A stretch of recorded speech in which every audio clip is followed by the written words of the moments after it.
Hello, everyone. Welcome, welcome. Let me turn it down a little bit. There we go. That's... So, welcome to my dev stream. I am Spacey Bottotelli. I'm a gadgeteer bat and a game developer. So, of course, I do game developer streams every now and then. The past couple of months, I've been working on a hololive fan game, featuring one of their talents, Chrono, who has control over time. So, it's been a really interesting mechanic to experiment with. And since my last dev stream of this fan game, something quite wonderful has happened. I actually tagged the hololive community for the first time, along with a gameplay showcase of the Sanctum level that I had been working on up until that point. And it caused quite a buzz, I guess you could say. So that really lifted up my spirits, and it really motivated me to keep going with this. And I really like how it's turning out so far. I can't wait to show you all the progress that I've made since last time. But yes, I hope everyone's doing well. Hi Alex, hi Nat, Mike, Double Cakes, Health Sword, Rob, and all the new people. Wee Coyote, Shinon, Gray Stripe. Hello, hello. The BG's so nice. Thank you.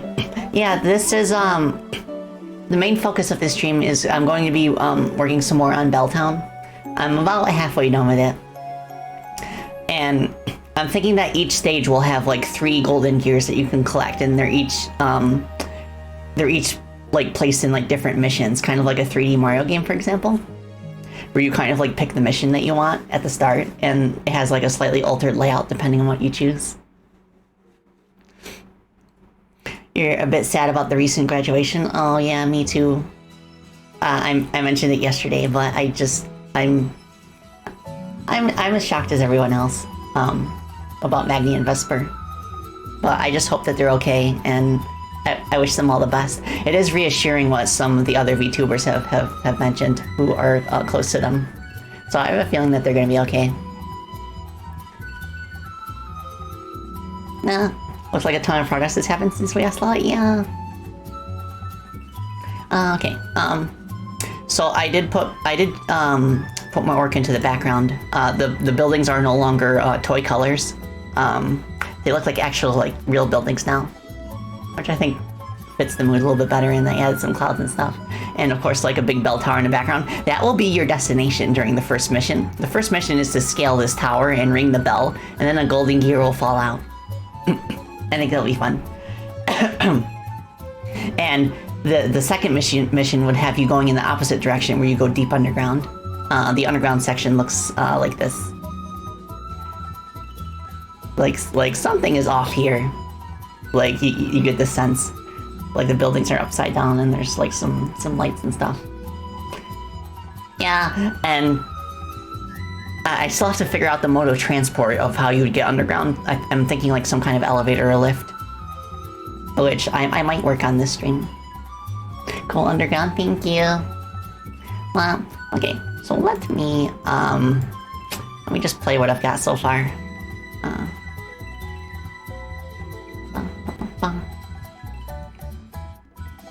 All right, how is the volume of the game? Is it good?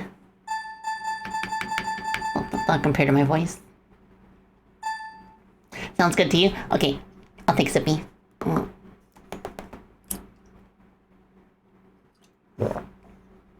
Alright, cool. So, during the last stream, not a lot of work was done on this level. The layout was basically the same layout that I used for my test stages, but with a different tile set. An hourglass motif to the elevator. Ooh, that's not a bad idea. Although this is Belltown, so maybe a bell motif. Gives you Kingdom Hearts feels. I consider that high praise, because Kingdom Hearts has even though the story's confusing, it has immaculate vibes. Okay. So it's got its own unique layout now. So the main collectible in this game are these music notes. The cool thing about that is that I could have instruments such as bells placed throughout the levels, and you'd hit them and the music notes would come out and you'd collect them. And I could have, like, in some levels I'd have just like different instruments like boom boxes or like harps or whatever. I think that'd be cool to experiment with. Oops. And of course I gotta have one of these types of platforms. They're always fun. Oops.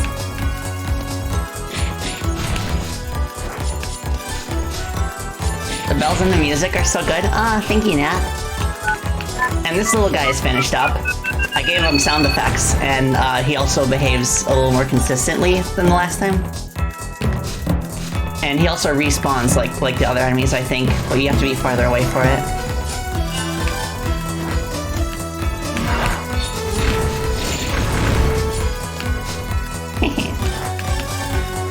And these guys are back. Chrono's mascot. Music doesn't loop correctly yet, but that's okay. Now, this is an interesting gimmick here. It's basically a Chrono phone. And you touch it and it summons her fans to help her out in different ways, but in this level it's a wheel.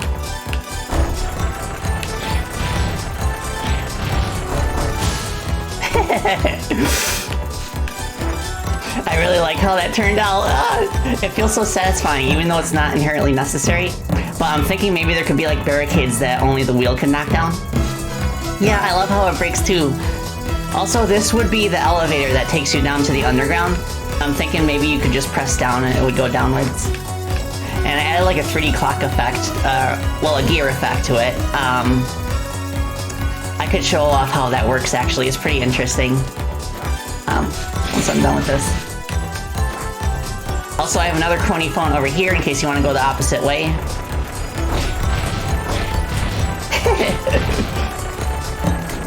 You can jump while you're on it too.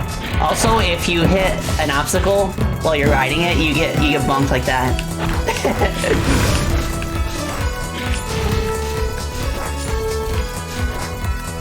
It reminds me of one of the Bros actions from the Mario and Luigi games. Oh, I've only played like the first couple hours of the first game, but it was really creative and interesting.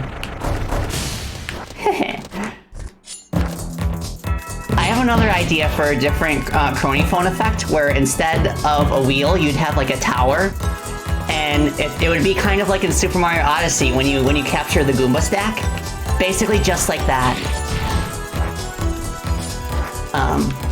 So let's go up here. This is another gimmick I made based on Sana. It is basically like the portals in the game. These are going to be placed throughout all of the levels in the game. You jump into it, and then you go to a different section of the level. In this case, we're at the bell tower now. Hey, old school kid, welcome, welcome. Hope you're doing well. Well. So, this part is not finished. I just started it. But it'd have like a base area here. You'd climb up, and then this would be like an interior area right here, I'm thinking, with gear platforms and stuff. Maybe like some sort of large enemy or mini boss blocking the way. And you'd kind of go up here, fight some more enemies maybe. And then this would lead to outside again. And then what you'd have to do is there'd be more interesting platforms here, like moving ones. And then you'd have to like use a chronicopter in order to like scale the bell tower.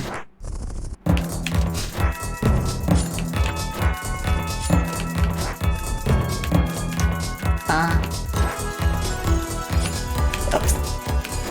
Yeah, you can use chronicopter to stop yourself from face planting. But basically you just keep going higher and higher. And then once you reach the top, I would put a giant bell there, and you hit it a few times, and then you'll get the golden gear, and then it finishes the level.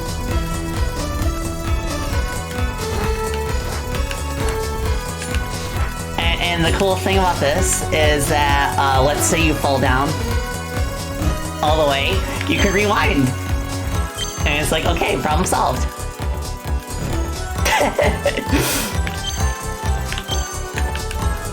I feel like maybe that's a little bit too OP, so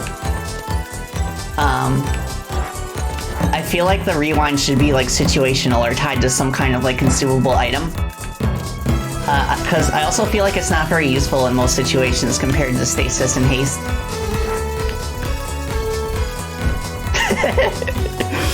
But yeah, that's what I got so far for this stage. Well, let me restart the scene, and then I can show off a few additions I made to the central hub as well. Time limit on the rewind.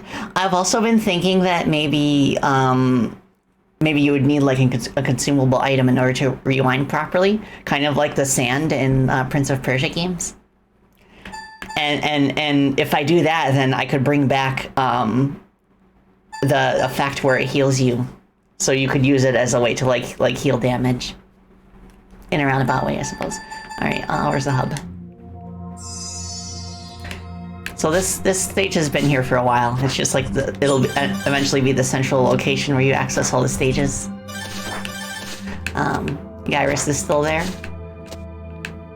I have added new behavior for the other council members as NPCs. Not only can you talk to them like other NPCs, but they will react to certain behaviors that you perform in front of them. Like if you dash in front of them, then they will also dash on occasion.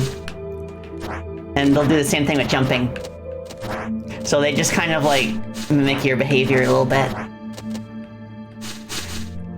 So yeah, each of the major characters will all have running, jumping, and dashing animations accordingly. Boop, boop.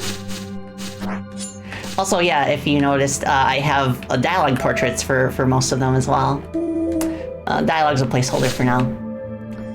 Also, the Sonic Gates are here. I'm thinking these wouldn't actually appear until you enter the world of space and meet her, and then once you do that, she will follow you back here and put these gates in for easier travel between opposite ends.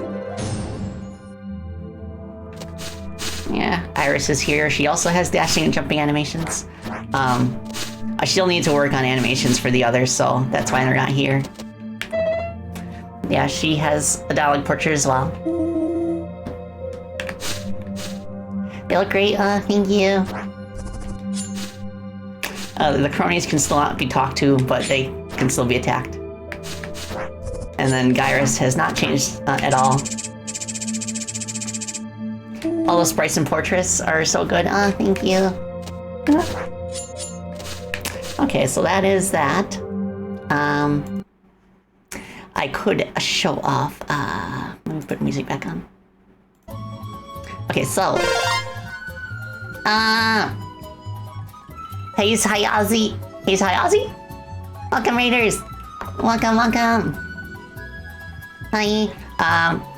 I am Spacey Bottotelli. I'm a Gadgeteer Bat and a game developer, and I'm working on a hololive fan game today called Project Chrono Gear. I hope you're all doing well. What did you play? Yeah, thanks so much for the raid. When do you get Kronichiwa? Nice. Rokuwa Nirio. Is that how you pronounce your name? Oh, I'm sorry if I butchered it, but thank you so much for the follow. I appreciate it. You did some Destiny 2 and Shield. Awesome. It's amazing to meet you. Thank you. Okay, so there is another thing that I worked on that I think is really cool. I finished up a results screen,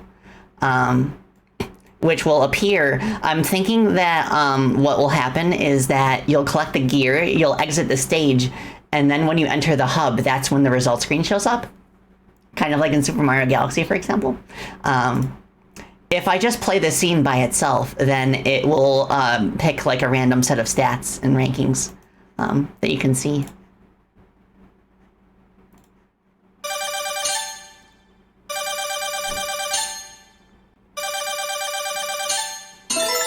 Yeah, I really love how the sound effect turned out. I composed that myself, like the ranking stuff, and basically all the sound effects in this. And like the shiny metal effect too. I did that effect through like Godot lets you do clipping of sprites. I'll show off real quick how that works. So here is the default rank, but what is happening is that there is a property here under visibility, and the clip children is what you want. And basically, you set it to clip and draw, and then it basically like acts as like a stencil effect of sorts. Okay, what did I do? Where is that? Oh, here it is. So, okay, I have the effect right here under visibility, clip and draw. So if I turn that off, you see here, it's just a box. That's the texture, the shine texture. And what it does is it moves when the rank icon appears. But because I have the clipping effect, it looks like it has like a shiny texture. It's so cool. I love it a lot. Let me test that out so y'all can see it. Especially for those of you who are new to the channel and haven't seen this game yet, I'll just play through the intro stage again. And then at the end, the ranking screen should appear when we return to the hub area. So let us get started, shall we? Oh, Dark Aegis, welcome. Hope you're doing well. Look at this cold potato of a bat. How goes it? Oh, it goes well. Thank you. Well. So this is the very first level in the game that you play, the intro stage, before you even get to the hub.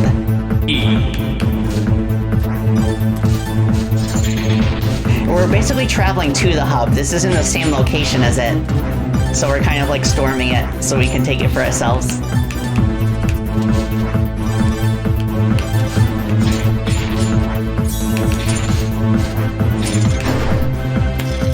Imagine the possibilities with that clipping effect. Yeah, I'm really excited that I figured out that Godot could even do that.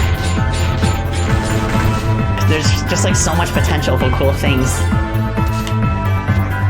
I'm very impressed with Godot 4 so far. And of course we have the stasis effect, which allows us to slow down anything that's inside of it, which is very helpful for slowing down projectiles and then hitting them so they bounce back at the enemy. Such a great melody, thank you. So I played around with this area a little bit. I changed it since I showed it off last time. I made it so that you have to, the timing is a lot more tight in order to reach the upper platform up here. You usually can't make it unless you put stasis on the switch, and then it will travel upwards a lot more slowly. So it kind of gives you time to reach the platform.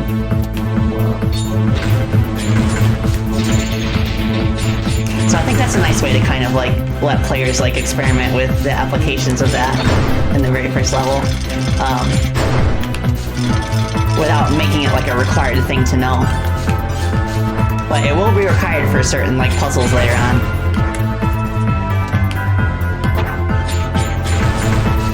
Okay, go down here. There's a faceplant effect, of course. I added some pendulums in this final hallway just for decoration. I think it just looks a little nicer. And of course, I'll let the cutscene play out for those who haven't seen it yet. Oh, one thing I did change for this cutscene is that Chrono has a lot more expressions that she can have for her dialogue portraits. Like, last time I showed it off, she only had that neutral face. But now she's got a little smile here. And then when the boss comes up, she has like a fear expression too.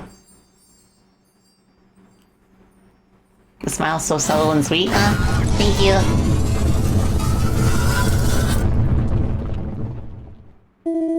Yeah, I like how the scared expression turned out too. And then kind of like her head down.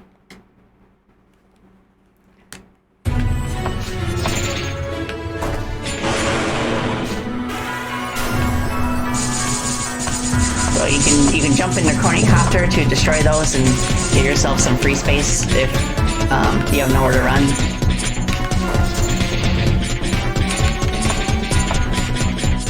But there isn't a whole lot this boss can do to counter an aggressive Chrono player, so you just have to stay close. And then jump over the lightning ball when he tries to shoot at you. Also, in previous streams, the time power gauge in the top left, it was like a thin pair of lines that were blue and gold, but I changed it a little bit to look like sand in an hourglass.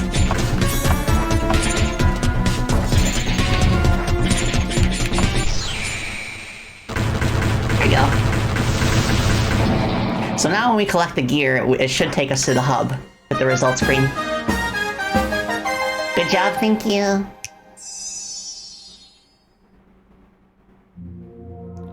Yeah! Storming the sanctum.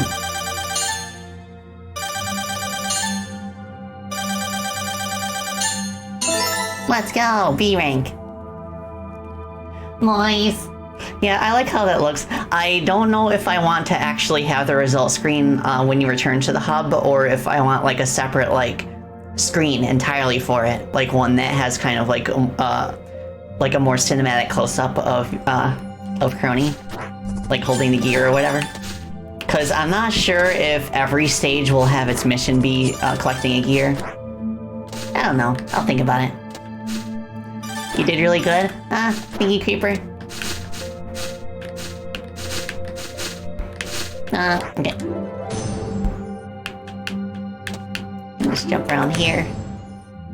We want. Yeah, okay, so let me show some of the dialogue portraits as well. I have an error. I don't know what that error means. I'll have to look into it. It doesn't seem to affect anything, at least. Knock on wood. Okay, so here's my drawing program, and this is the file that I use for every single dialogue portrait that I've drawn. Let me just zoom in here. That's good, right? Oh wait, no, I can zoom in here as well. Okay, so Gyrus is the perfect placeholder character, so I did him first, since he's literally just a stick figure. But it's kind of cute how he's pretty much Iris's mascot. Yeah, Assaprey. I really love Assaprey. It's so good for pixel art. Like, it's definitely like less clunky to use than Photoshop, if you just want to do like pure pixel art. So I definitely recommend giving it a try. So I have a bunch of expressions for Chrono. I only have one expression for other characters, but yeah. We got neutral. We got a little smile. We got like smug, I guess.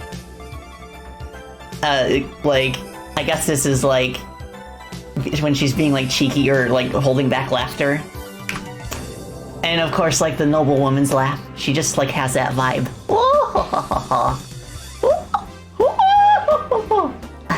I'll have to practice a little more. Okay, one winner. She's actually laughing. Flustered, I guess. Embarrassed.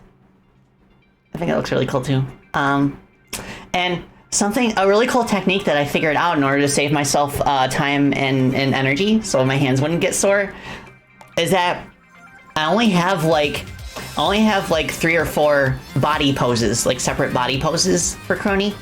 But through those 3 or 4 body poses, I can have like a bunch of different expressions. Like here, I can use the same pose for both flustered and scared, and it works for both. This is so cool. Wavy, thank you so much. Also, welcome. Welcome to the Spacey Buffalo Telly channel. We're doing game dev stuff today.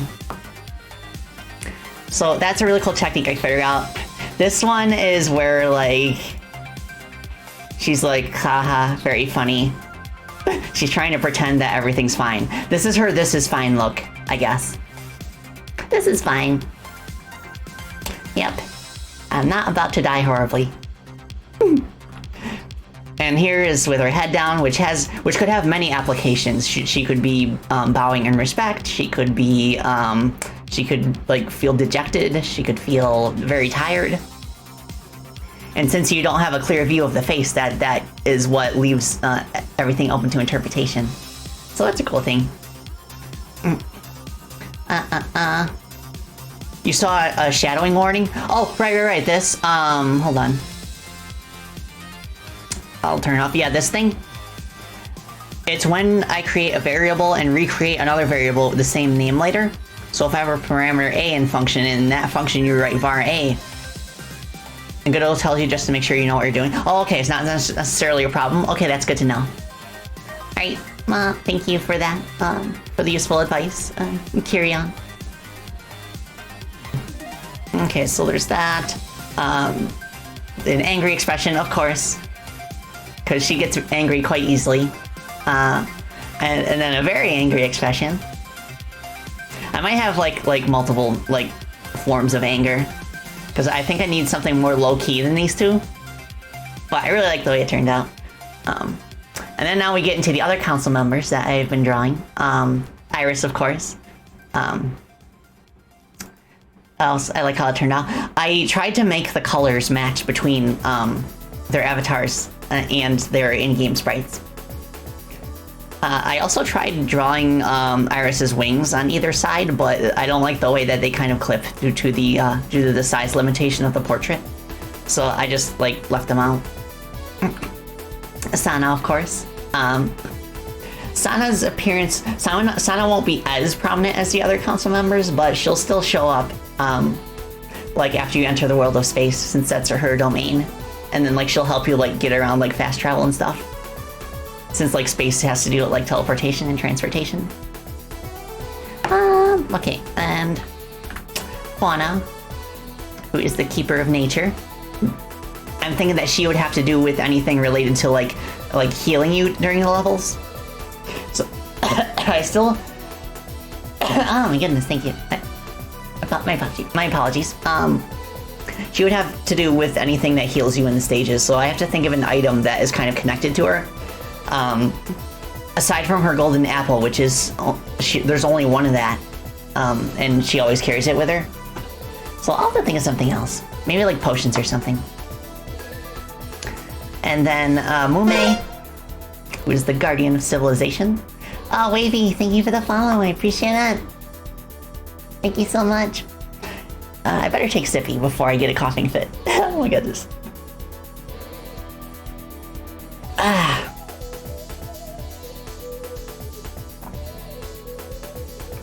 Good stuff. But yes, that is Mume. I'm not entirely sure what her usefulness would be. Maybe she could have like, a compendium on like profiles of enemies and gameplay mechanics, or maybe she could like have like lore files on different elements of the game, so you can kind of see which parts of the game where are references to the to hololive streams, and which are like specifically original to the game. I don't know, I'll think about it. And then after that, I just have a template that I'm going to use for the final council member, which is Bales. She is by far the most difficult council member for me to draw because her design is so asymmetric, and there's a lot of like packed in details.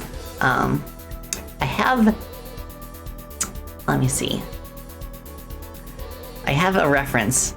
See, that's what her portrait would look like, kind of. But as you can see, like one ponytail is bigger than the other, and her front bangs like curve a specific way. She has a mouse trap on one ear and not the other. So it's gonna take some doing, but I think the results will be well worth it. And I'm thinking I could cap off the stream. Also, Sammy and Paige say hello. Hello, Sammy. Hello, Paige. Yeah, rat. Okay. So that's pretty much it. Little dog barky emotes. So I'm gonna go back to the game for now, and I think what I will work on first is a way to get to the underground. Because that's going to be very useful to be able to transition between scenes in a way that allows me to swap out both the music and the background coordinates. What the dog doing? What the dog doing? Just now learning the code of your second project? Oh, nice. You watched a video on how to make snake? Yeah, that's a very useful starting point. Ready to hit the Gleck? Yeah. Okay, back to Belltown. So we are going to go down here. The first thing I want to do is duplicate the lights so that they show up elsewhere. Oh, I see some of them are off-center. See, I really like the lights here, but I have kind of a problem where I have to duplicate them for every copy of the buildings. So that will take a while, but I think that's really the only way I can think of to do it. Unless I add like a script to like spawn them every so-and-so coordinates.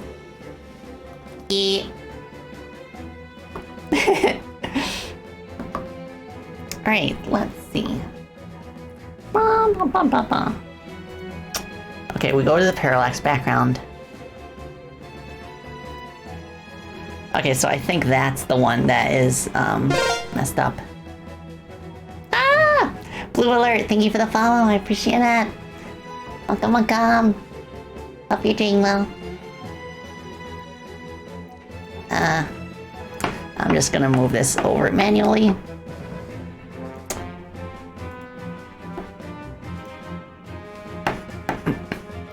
And that's fine for now, I'll fill with that later.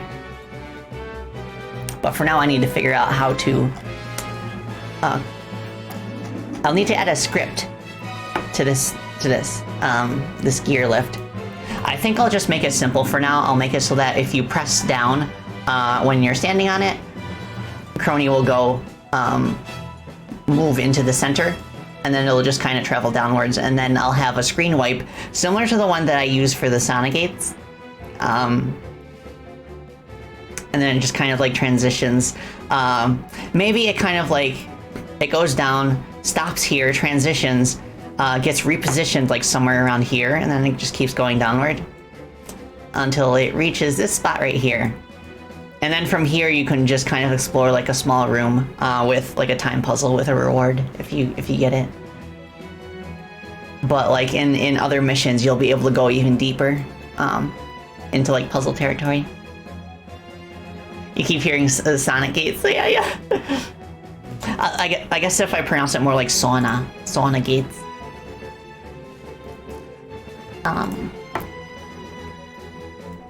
So I will go to the separate scene. Let me close some of these tabs real quick.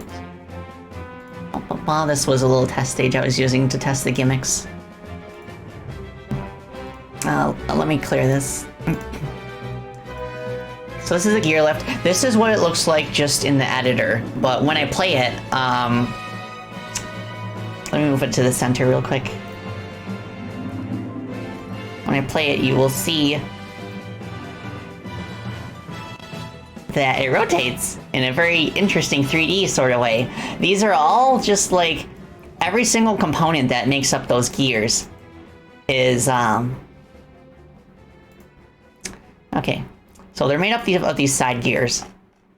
And what's going on here is that I have two layers of sprites. One for the inner pieces, which they look like this. This is literally all that they are.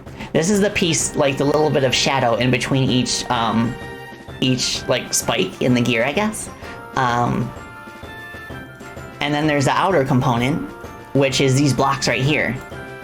Those are literally the only two components that make up this thing, and I duplicate them enough to give a rotating effect.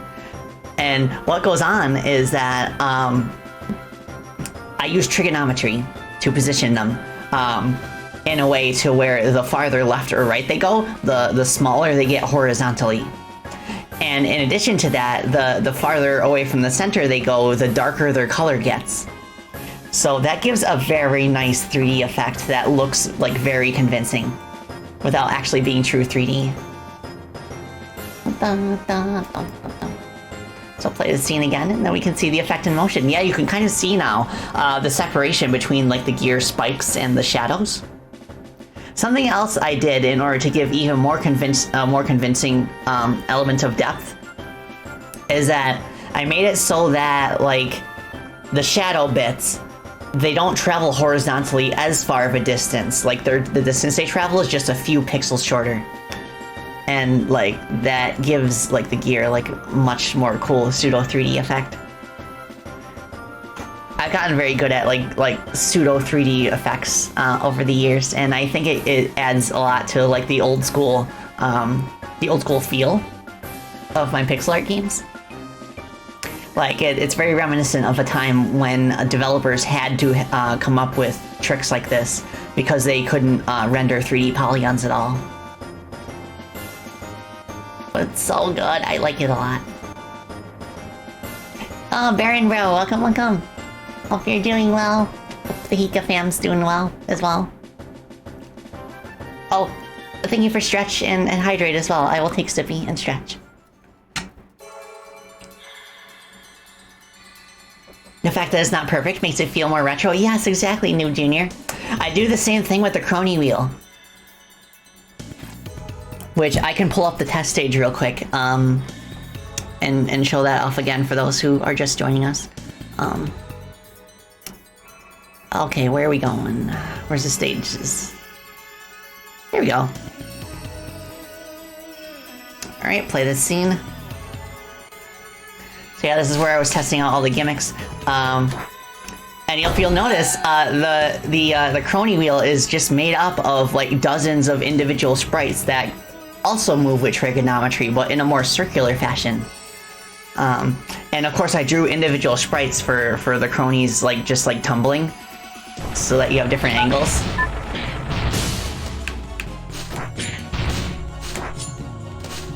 Yeah, just a bunch of tumbling little guys. And also there is a localized version of the Sonic gates that I haven't used yet in any of the stages, where it does not have a screen transition, it just travels to the next gate in line. I think I'll get a lot of use out of that when I start making space levels. So you kind of travel to like different like mini planets, I guess, or moons. Is it going to be a similar playstyle as Freedom Planet 2? It's going to be a more traditional platformer. It's not going to have as much like, it's not going to have loop-de-loops. It's not going to have like extreme curves or like 360-degree physics the way that the way that a Freedom Planet game would. So the platforming is more like traditional in the style of like a Mario game, for example. And I think that's gonna allow me to like experiment more with like more puzzly level design, and with like level design that focuses a lot more on pure platforming. It was very difficult to do that in the Freedom Planet games because your moveset in those games is so versatile that it's very easy to cheese platforming segments. So I'm very much looking forward to it. Just like the rough draft that I've made of the bell tower that I showed off. Just having those platforms there is like, it's making me really excited because like, since the moveset is not as versatile, you really have to pay attention to like the layout and like timing your jumps and everything. It's not going to be as extreme as a game like Jump King, for example, but I can still have fun with it. So back to the gear lift, what I need to do is I need to add a script to this. Let me see, I'm going to put it in a folder under objects. I'll just call it gear lift. You learned that Spine 2D can also make pseudo 3D stuff by combining pictures, like combining polygons. The results are stunning. Oh, I'll have to look into Spine 2Ds. I am completely unfamiliar with them, so thank you for the tip. I will do some research at some point. I bet that would be like a very handy shortcut depending on what specifically I'm trying to do. Is this my first attempt to game dev? It is not. I am an experienced game developer. I've been making games as a hobby since I was 11 years old, and I also have over 10 years of professional game development experience. I am the owner of a small-time indie studio called Galaxy Trail, and we've published, I would say, 4 games so far. 2 of which I was a producer of, Freedom Planet 1 and Freedom Planet 2. Yeah. You mastered the program, so if any questions about Spine, let you know and you'll help out as best you can. Okay, Mike, thank you. I appreciate it. Oh, Zerkinators, welcome, welcome. We're doing game dev stuff. I'm specifically making an elevator right now for my hololive fangame. So I have to start with, let's make a variable that controls how far the elevator goes. drop distance. We'll make it a float, and we'll default it to, I don't know, 800 pixels. Okay, that's good. And then I also want a variable for the target player, because we want to put the player in like a special gimmick state that I made that like removes controls from them entirely until the gimmick is finished with. So I'll just make that var target player. I also want a state controller. Var state equals state default. It's really cool how you can make a variable a state. So what I do is I'll have a default state function state default. Delta.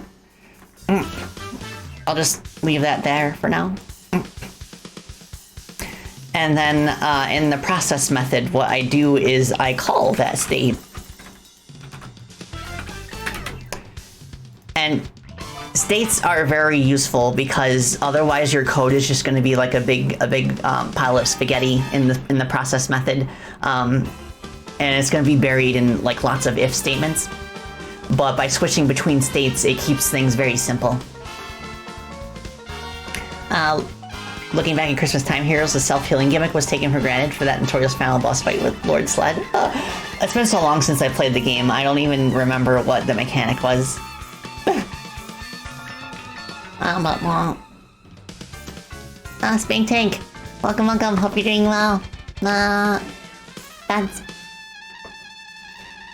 using the same action and state setups as in Free and Plant 2. Yeah. Pretty much the same, except for translated for GD script. So for this, we want to detect when the player is standing on the collider. For that, I will just add an area 2D to this. Yeah, I love this remix.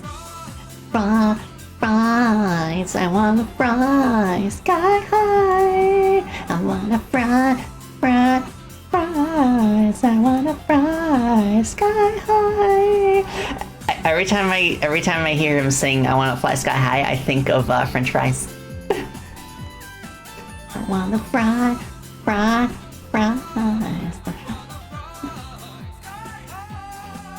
Sorry, I'm getting distracted by the music. It's so good. Area 2D.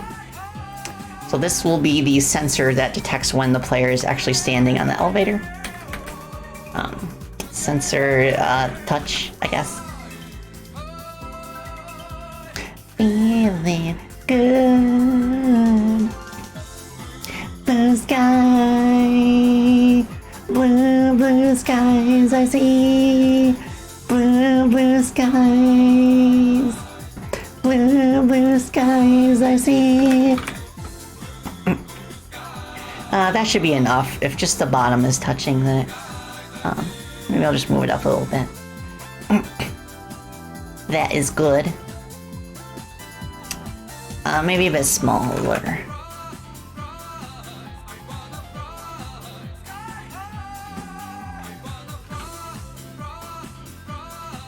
I want some fries, sky high. Reminds you of a little garden you had where your dad liked to plant potatoes. Oh, homemade potatoes sound absolutely amazing. Mama Spacey and I like to get farm-grown, like farm-fresh red potatoes from the local farmer's market when they're in season. It's so good, oh my gosh. We like to cook them in like a little bit of like oil. And thank you for that. So nice. Blue skies. Blue skies I see. So now what we want to do is we want to add a signal to the touch. We want to know when the player's body has entered it, so I will do body enter. We also want to know when the body has exited, so I will do that as well. I would add signals for both. So when the body has entered, we will set the target player to the body.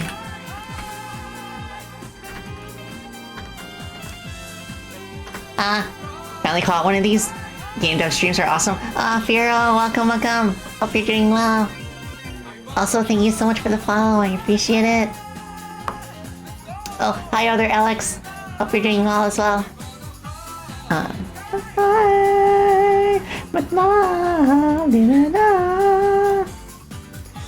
If body equals... I need to do a better job of adding this condition specifically. So if body equals target player. Target player equals null. Do I have any other... Let's see. I'm gonna do a search through all my files before I forget.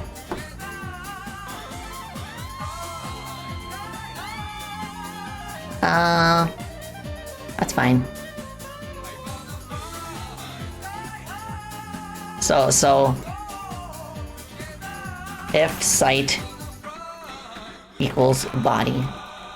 So my reasoning for adding this condition is because otherwise, if there are multiple bodies entering the area, and if one of them leaves and it's not the one that is still inside the area, then it will just like nullify its reference regardless, and that could cause glitches. So I'm going to fix that real quick. Oh, I love Gravity Circus music so much. I want to play that again on hard mode sometime. I've heard that its hard mode is like very fair in terms of its enemy positioning. Like it's more in line with the difficulty of a Mega Man Zero game, for example.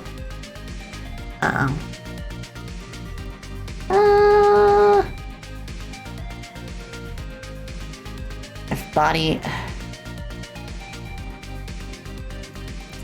Okay, if target player equals body. I think that's what it'll do. Okay, I can double check that, make sure it still works. You watched the Freedom Planet 2 speedrun on Games Done Quick, of which I was present. Oh, awesome, let's go! Okay, it still works. Perfect. Awesome. The songs playing here are bangers. Thank you, yeah, It's just so much my jam. And I tried to pick stuff that kind of like is good for like a cozy dev stream as well. Here, Mega Man Zero mentioned. Yeah, I love that series. I think X overall is my favorite, but I still really like the Zero series. It has an amazing story too. And it helps that it's like the only Mega Man series that has a definitive ending as well. Oh my gosh, I cried like a baby at the end of 04. Yeah, I love those games to death too. And ZX is a very good spiritual successor to them as well. Like, I cried even more when I started playing through ZX, like in the beginning, because like you could tell that it's kind of like continuing the timeline from the end of 04, and like the world has like changed for the better because of Zero's sacrifice. Yeah, I love stuff like that. Yeah, Zero and ZX is so good, and they're so intrinsically connected that they're even part of the same collection, the Zero ZX collection on Nintendo Switch. Yeah, it is too bad that ZX only had 2 entries. Mega Man! Yeah, I love the Mega Man series. It's very near and dear to my heart, and has been a very heavy influence on the kind of games that I make. So for the year lift, we've got this set up. So now for state default, what we will do is, if there is a target player detected,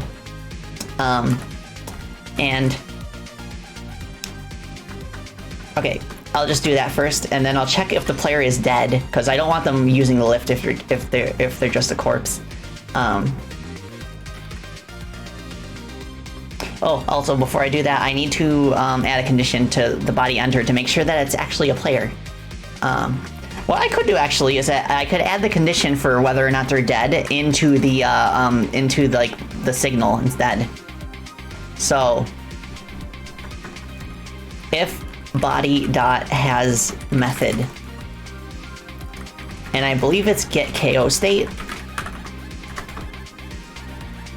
and then I'll add another check if body dot call get KO state equals false.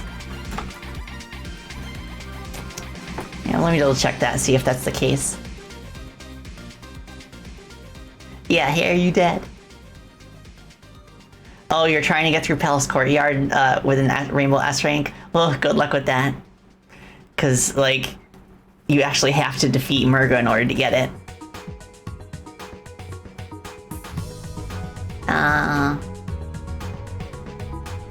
So, under player movement, I believe it's get KO state. But I'm just going to check real quick.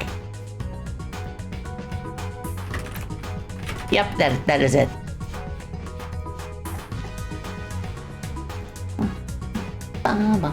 That's why it's going to be a pain. Yeah. Oh, Blake, welcome. Hope you're doing well. We're doing some coding. Making an elevator. Hold on, I have a message. Okay. All set. So, now if there is a target player, we can check for input. Input is, action just pressed. And we just want to go down. So if we press down, then we'll enter a new state. State equals state down, I guess. That's what I would call it.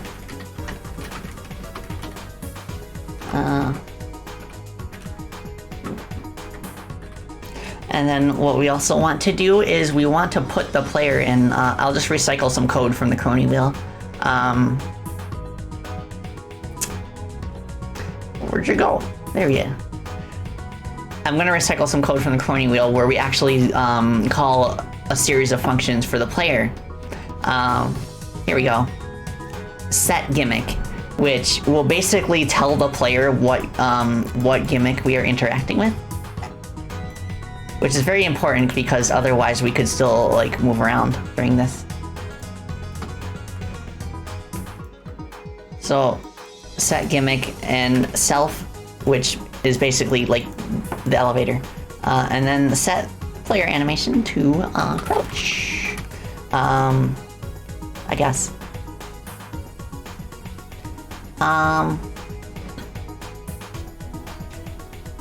What else did I want to do? Oh, right, I want to check if the player is actually on the ground. So what I'm going to do is I'm going to create a new variable. Physics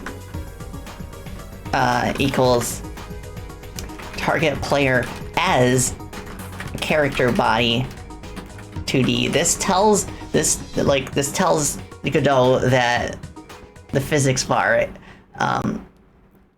this basically tells us, okay, the player is supposed to be a character body, so that way I can call its functions.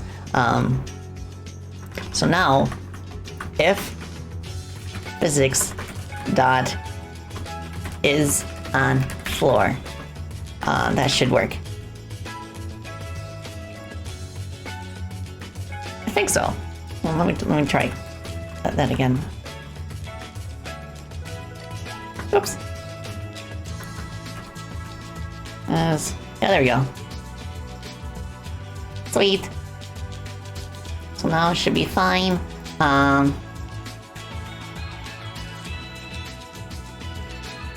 Yeah, I love this tune as well. Sonic and the Fallen Star has such a wonderful soundtrack. Like, oh my gosh. Yeah, I love Holly's music.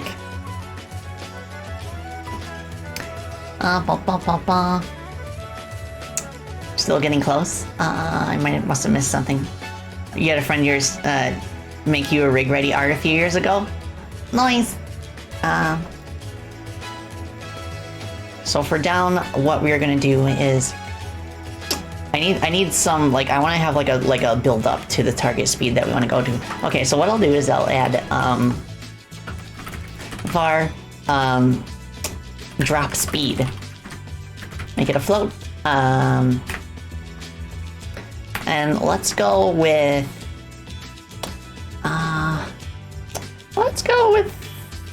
400 pixels per second. And then export var acceleration. Make this. You see they're doing another Sonic project? I heard something about that vaguely. I don't know if it's a part of Sage or not. I think maybe it was just an announcement, but it's cool that it's getting a sequel. I'm excited. Okay, so acceleration. Let us do, let's just have it build up to its top speed in 1 second. I don't need an extra variable for that. So now I need a variable for the current speed. B-Birch, thank you for the raid. Welcome, welcome. Hope you're doing well. Okay, current speed, that should be a float. So current speed equals minimum. E. E. Wow. Current speed equals min, current speed plus, drop speed times delta, drop speed.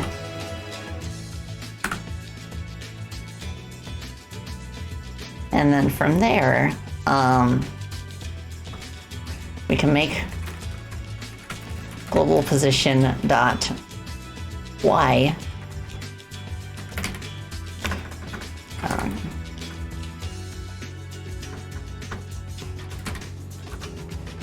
minimum global position y plus current speed times delta. I don't want it to be affected by the player's time bubbles, because that could get annoying if they accidentally put a time bubble down while they're trying to access the elevator. So then they'd have to just kind of wait longer. Current speed times delta. Drop distance.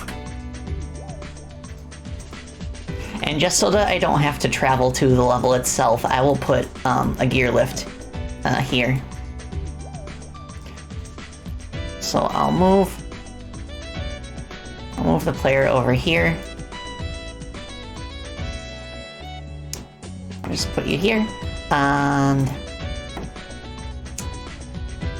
coding is so much black magic to you. Working your friend on your own game and watching him do coding makes you feel so dumb. Oh, don't feel that way. I get that feeling too a lot sometimes, like especially if I'm struggling with a problem. But just like, especially when you're using a game engine like Godot, which is used by so many people online, like sometimes the answer is just a Google search away. And even if you don't find it, it could give you ideas as for how to approach the problem. Yeah, coding is all about, exactly, Noob Junior. Coding is all about breaking down problems into teeny tiny simple parts. And that's all that like a game project as a whole is, one big problem that you break down into lots of tiny pieces that are more manageable over time. Like every week I've set a goal for myself for this game about a milestone that I want to reach, and that's much more approachable than despairing over like not being able to do like everything that I would want to in the time that I want to spend on it.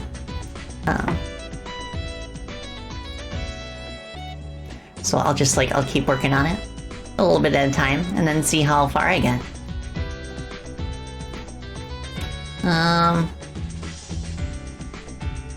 Okay, what I'll do is I'll extend the ladder down here so we can climb back up after we've tested it. And then I'll go right here, I guess. And hopefully this is enough.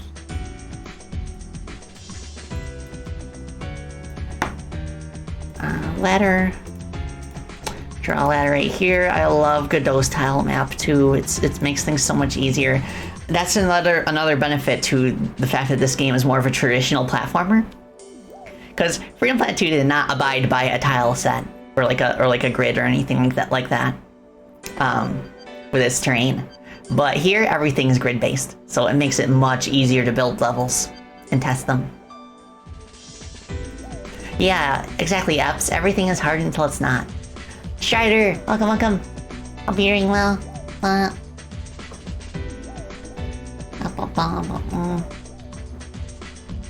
Oh, let me take Zippy real quick. More akin to Mario 3 then, I take. Yeah, something like that, I suppose.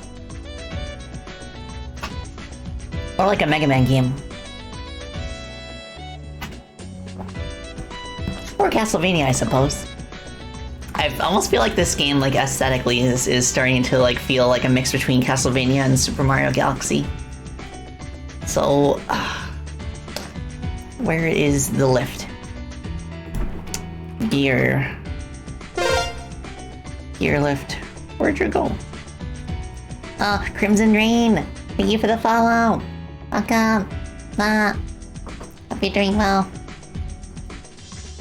Okay. Oh, right, I need to move this back to its origin point. I think that'll work. No?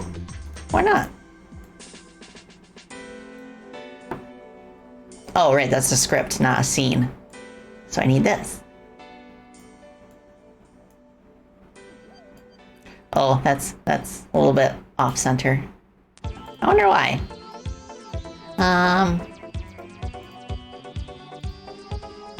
Let me move it up a little bit, see if that helps. There we go.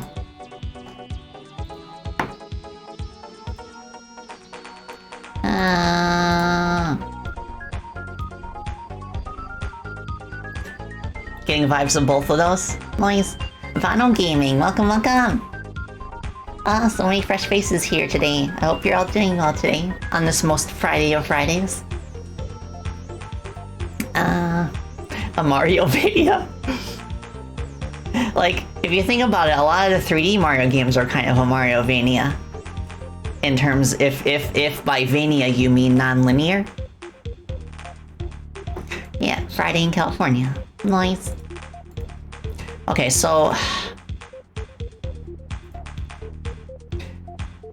once we reach the drop distance, if global position Y greater than or equal to drop distance,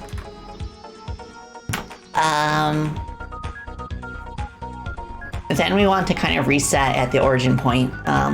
Well, what we want to do at that point is we want to have a screen transition and then transport ourselves to the new area. I have to figure out a way to disable the camera. I don't think I have that functionality yet in the game. But for now, we'll just leave it where it is right now. So I'll add a function state done where it does nothing. Global position Y greater than drop distance. If there is a target player, we will turn off what their target gimmick is. And then set the animation to be just the default, the idle.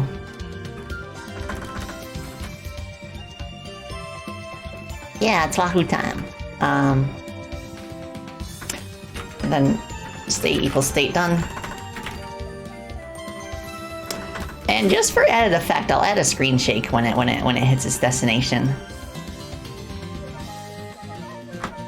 So game settings, screen shake. We'll set it to 2, and then the source is the lift itself. So that should be what we need. Your favorite Chrono Long song? Yeah, that's one of mine too. I also like the one from the final stage.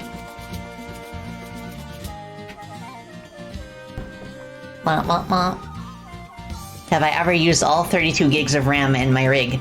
I don't think so yet.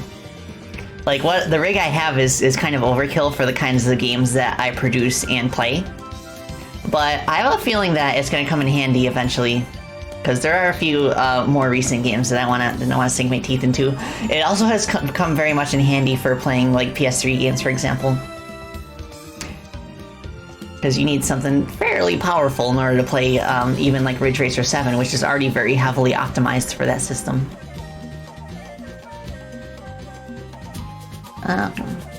You want to get to the stage of composing that would even be close to how good of a composition this is? Honestly, mood.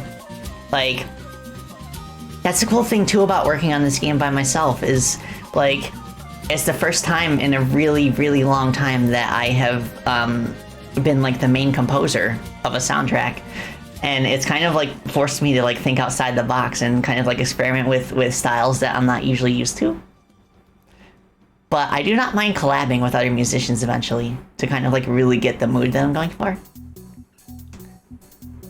Oh, Avenel. Hi. Bats. For those who don't know, Avenel is a fellow purple bat musician VTuber. It's kind of funny how that worked out. Collabing with musicians, you say? Yeah, speaking of written race stuff. Okay, so this should work. This should work. It'll be very basic, but it should work. Okay, so press down. It's not working. No! Okay. I think I know why though. The sensor needs to check for player objects. So I have the player sensor on a separate layer so that I am able to have like objects in the game that react only to the player and nothing else. Yeah, it's a Purple Bat Musician VTuber Club. Music would be the biggest roadblock if you were to make a game. Yeah, that's understandable. Like, you have to wear a lot of hats if you want to make a game by yourself. And I honestly wouldn't recommend it under most circumstances. I mean, it's good practice. But do not feel ashamed of like using like stock assets for things that you normally are not able to produce on your own. Like in my case, I am very bad at making 3D models. So if I were to make a 3D game, I would probably have to rely heavily on like stock assets for it. Either that, or like you can collab with somebody who like has like that skill set that you're looking for, which I think is a really cool way to meet new people.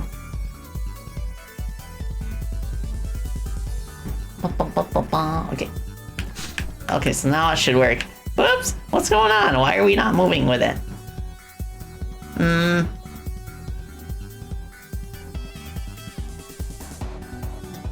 That's weird. We should still have gravity in that state. But okay, I have an idea. So var player offset vector 2. So what we'll do is we'll grab the offset of the player at the moment that they activate the elevator, and we'll just like reposition them every frame.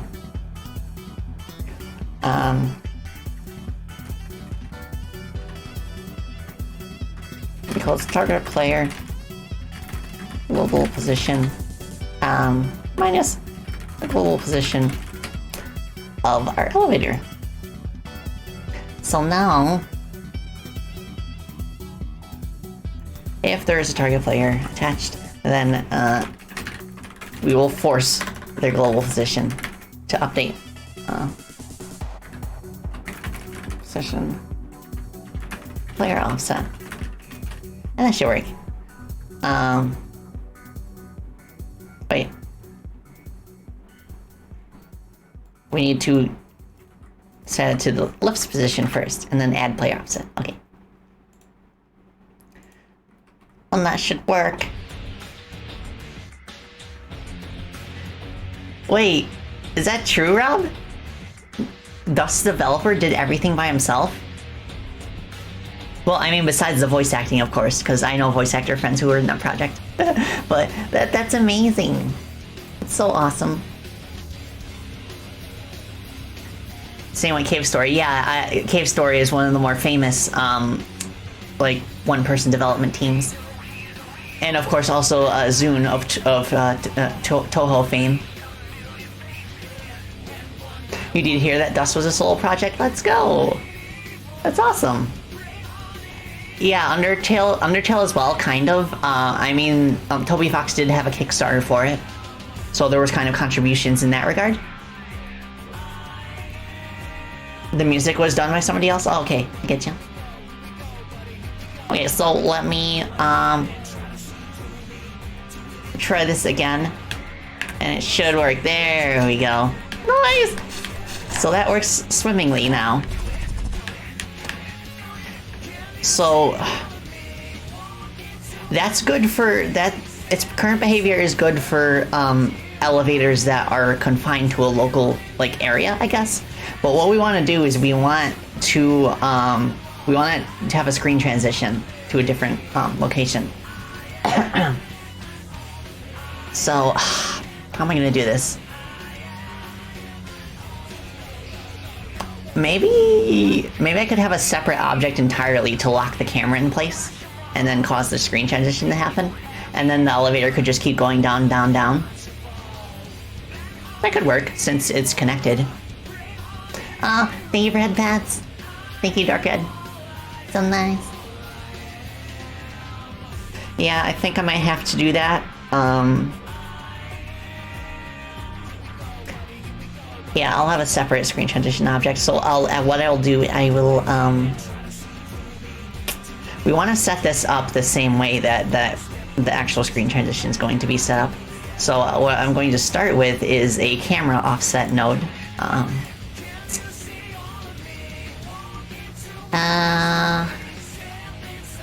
Oh, right. Camera hotspot. So this is an object I use if I want to confine the camera to specific locations. So I want it to be bottom. The way it works is that it just like locks the camera at the bottom of the screen since I only have bottom active. But the problem is once the elevator leaves the bottom, the camera will snap back to the player. So I need to figure out a different solution. I need to figure out a way to like extend the camera hotspot. So I could add separate variables to where like the player has to be a certain distance away before it will actually change.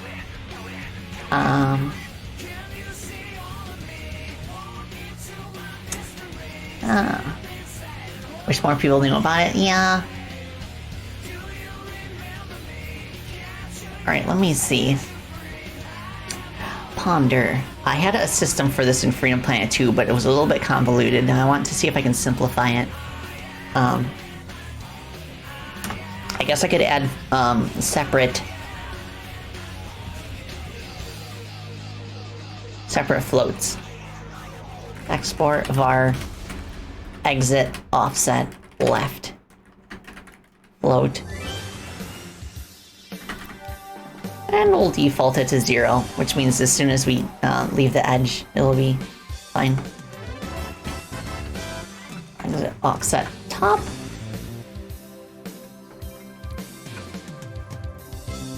Exit offset right.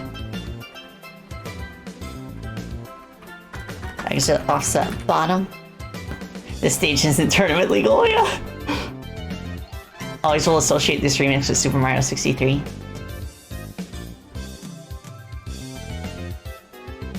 Not enough foxes? Yeah.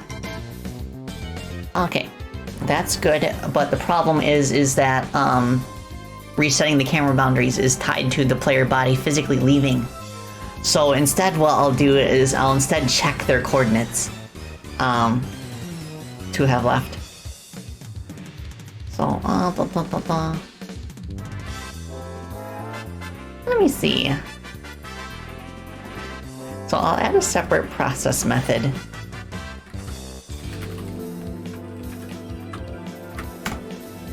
And then I'll make it so that they remember what player is actually inside.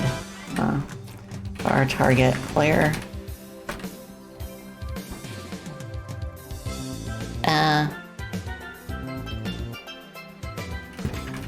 Target player equals body.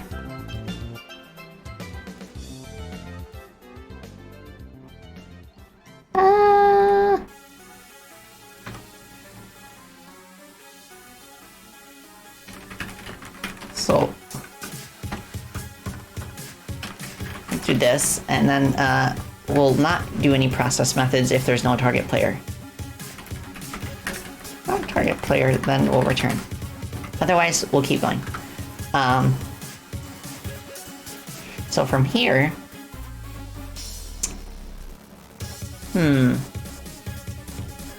okay, collision shape. Let's see. I think for this to work, okay, I got an idea. So if target player var inside equals false. Target player global position x.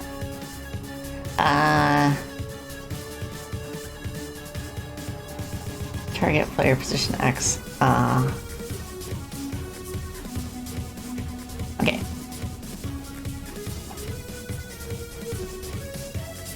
Okay, let me grab the shape of, let's see, wait. Okay, I already have the shape of it, so global position x is lower than c dot global position dot x plus exit offset left. Side equals false.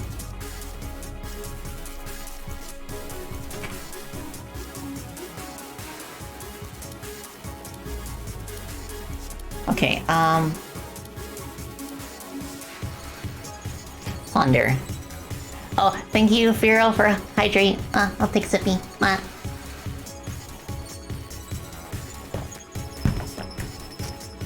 Hydrate has been taken.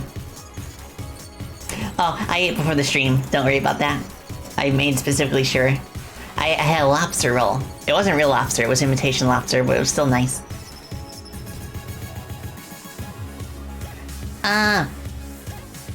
Cutie Sugar Cube, welcome. Hope you're doing well. Welcome to the Spacey Buckle Telly channel. We're doing some chill programming today for my hololive fangame. I'm making an elevator. And it specifically has to be an elevator that will allow us to switch scenes during while it's moving. So I need to expand the behavior of one of the camera objects. Yes, making sure to eat is important. Absolutely, Alex. So I'm going to add more conditions.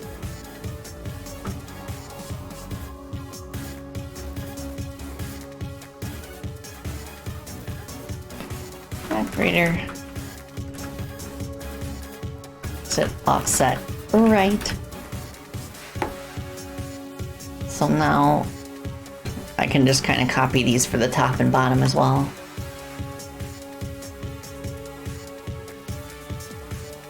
Target player global position Y.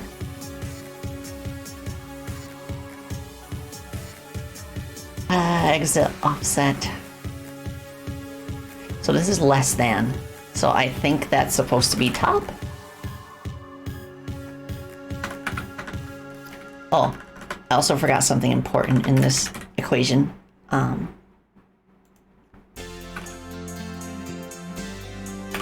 Minus C dot. What's the variable name called?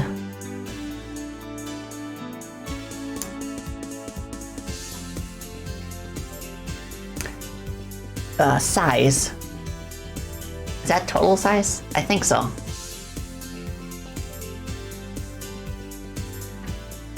So minus C dot. Why is it not showing size?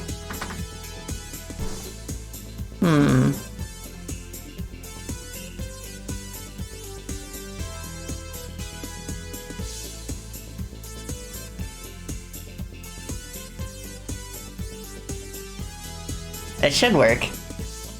I think. Oh, okay. It's not being saved. I need to transfer this over. So S dot size minus 0.5. I mean times 0.5.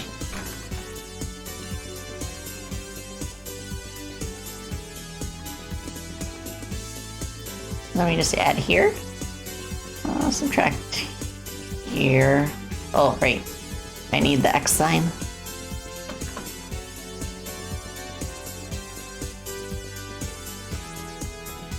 Font.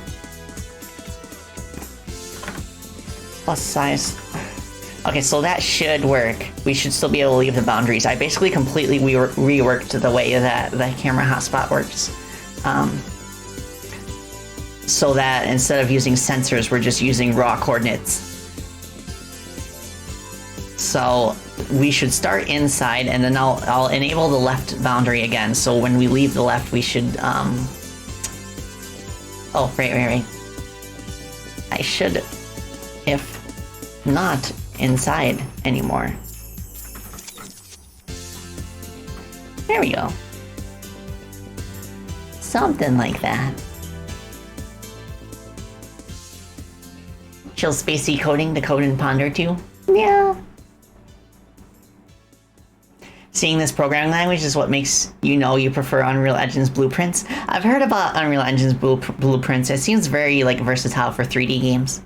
Yeah, I don't have anything against other game engines. Like they all have their uses, and I came to Godot from after using Unity for like 7 years. And I think Unity is still very powerful. But they all have their strengths and their pros and cons. Okay, so yes, okay. No left boundary, as expected. And when we leave, let's go! Okay, now it's working exactly the way that it did before. Except when I re-enter it, that it is no longer functioning properly. So I wonder what's up with that.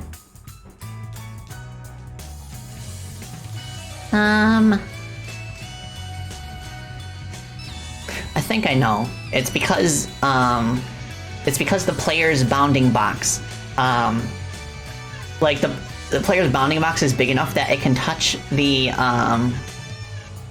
boundary of the camera hotspot without the player's center coordinate being actually inside it, so it just immediately cancels itself out. So I think what I'll do instead, as well, is I'll get rid of the entering sensor as well. Either that or I'll add a check. Yeah, I'll check for overlapping bodies.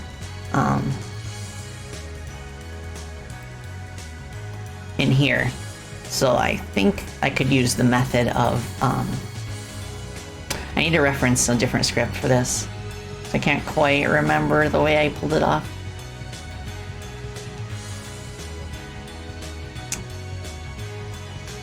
Dun, dun, dun, dun. Okay, this. We don't want to use the method get overlapping bodies.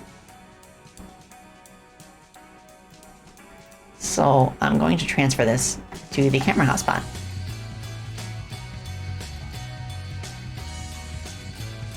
Godot doesn't have sets, only dictionaries. Yeah, also, yeah, I have not figured out a good substitute for enums in Godot, which is a shame. But I find workarounds. Okay, so what we want to do now...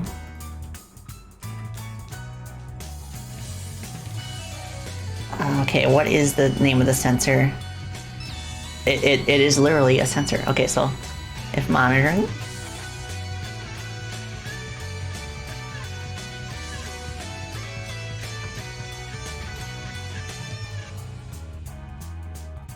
for body and get overlapping bodies.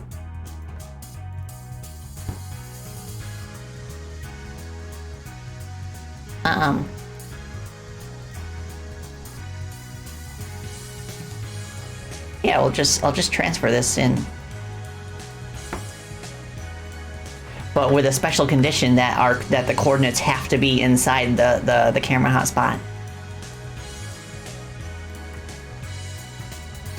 I love that you can do this. You hold shift and control, and then you can have like a whole army of cursors. And then it just makes it very easy to just shift them all over.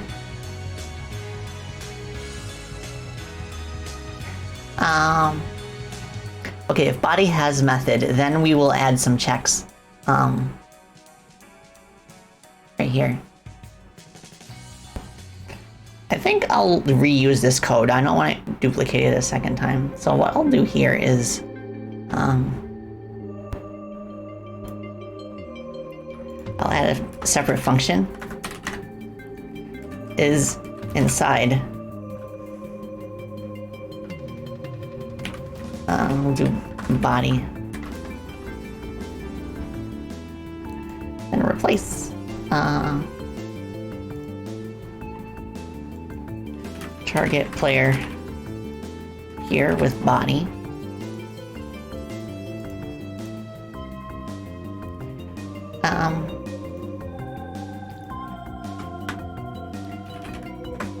Return true. Return false.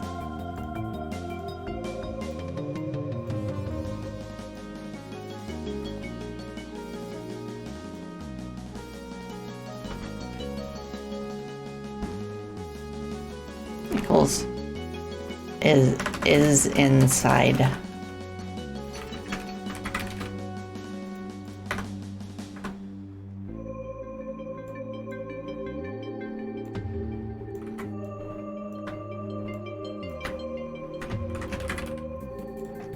Okay, so now what we can do is if body, well, if is inside, and then with checking for the body and body is okay. Okay, that should work. Pixel, hope you're doing well. Welcome. We're having a nice chill dev stream today.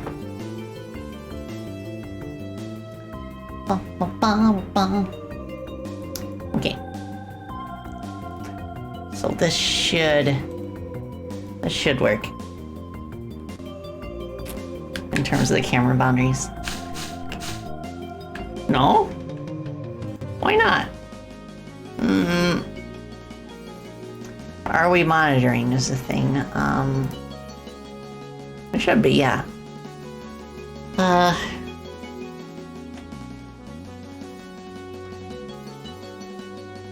Also want to remove these signals since we're not using them anymore. I want to see if we are actually getting overlapping bodies.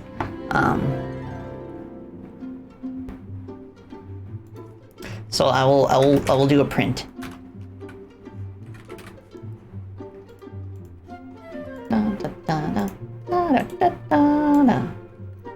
Mario Galaxy 2 music is so pleasant.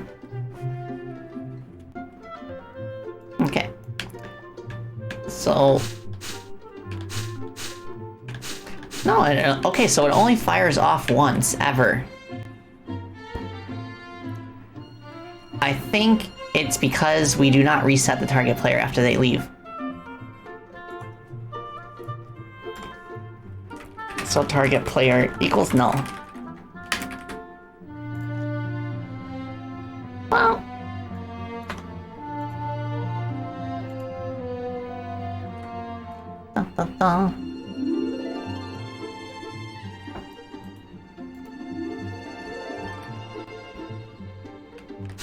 Okay. Yes. Okay, we got consistent entering and exiting. So now what I want to do is I want to see if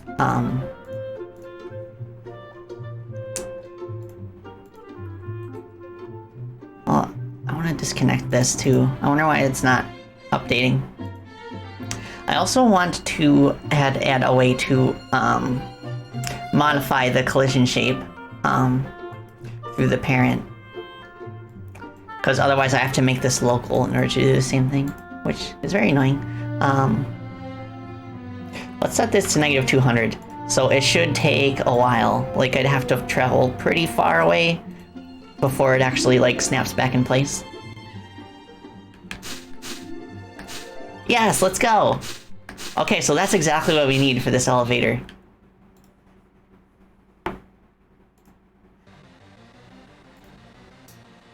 So exit offset bottom now. We'll set this to, I don't know, 400.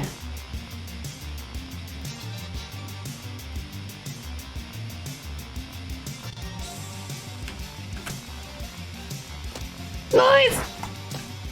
So then, when that happens, what I'll do is I'll make the elevator travel farther first thing, for things first. So I'm gonna update this.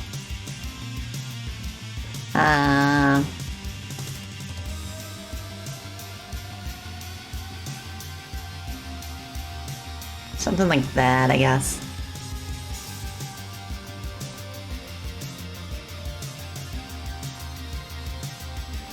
Oopsie. Then add a ladder, a bigger ladder, and let me see how tall this drop is. It is 832 pixels, so I'll set this to 832. So now what should happen is the camera should stay locked in place until it reaches about halfway down, and then it should snap back.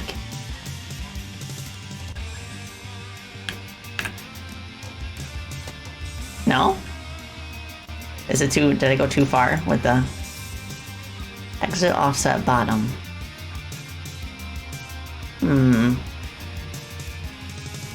No, it's snapping's okay. It should just be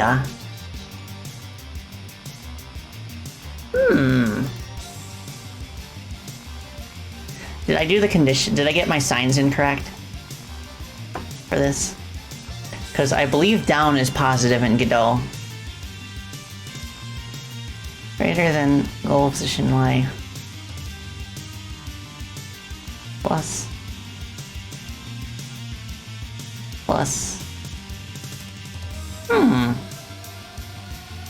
Let me try just reducing the size first and see if that helps.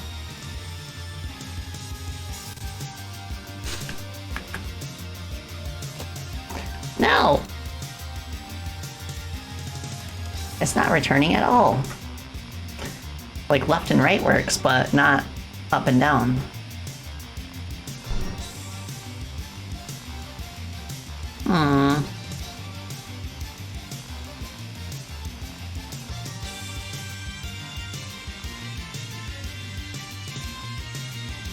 It is down is positive.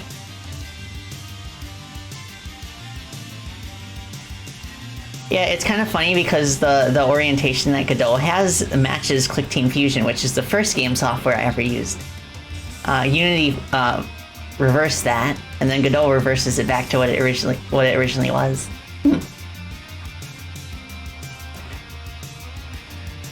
So S size Y.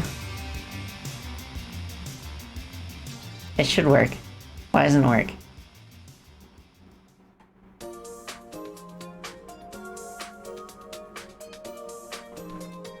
Yeah, it is. Exit offset bottom. Okay, let me try printing some information.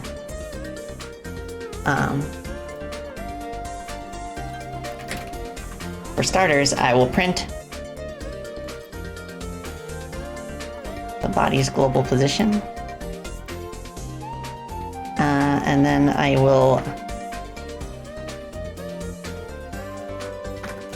do this. Printing is very useful for debugging. It makes it so you don't need to have like temporary variables or anything like that. I'll do this.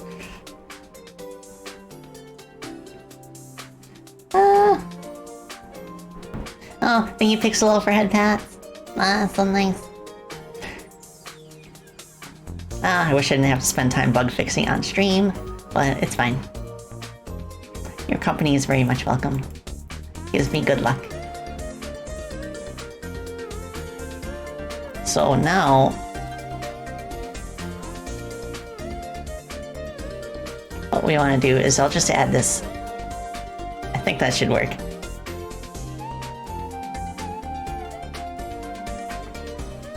It should give us the information we need.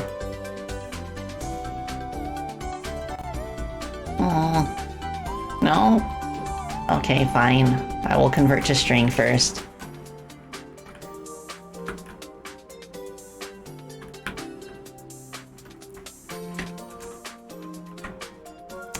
Fine, be that way.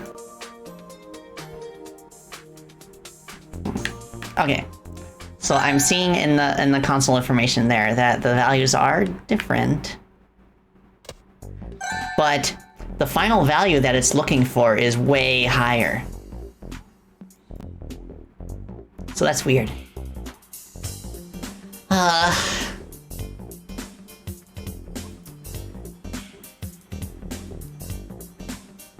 Let me just check. Okay, I'm going to...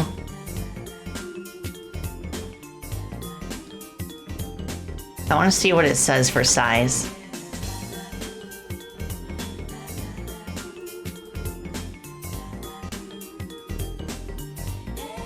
Oopsie. Wrong. Scene. Ordino, welcome. Hope you're doing well. Ma. I'm debugging an elevator right now, so let's see. Okay, so that works. Like that. It is 360. Wait. Okay, yeah, that's fine. That tracks. So I'll do all this.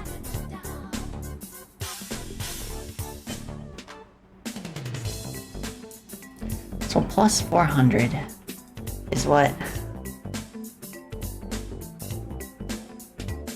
Do I have to just set it to like a very minuscule amount?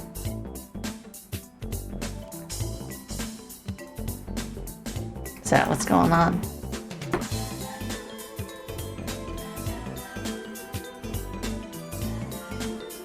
I'll set it to 100. See if that works. Blank. Okay, that works. I guess it needs to travel down farther. Oh, that's the problem. I see.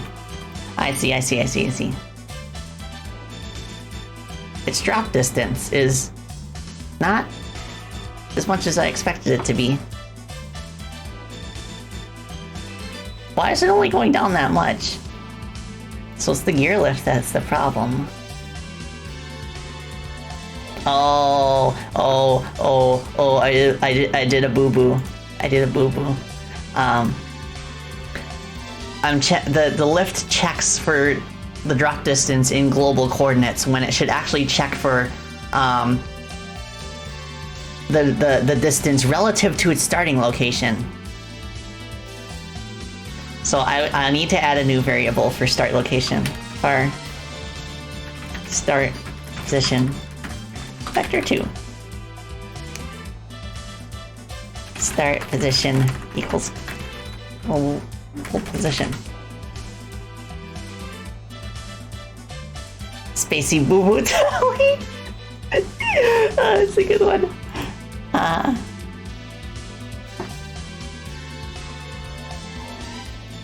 Start position y plus drop distance. Okay. This is good. So what? What's going on? Why did it not stop? Global position.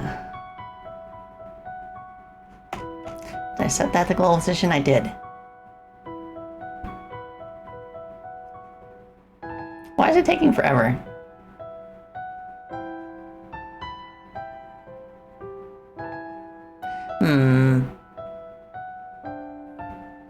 Global position plus Y. Oh, I see. I need to update it here as well.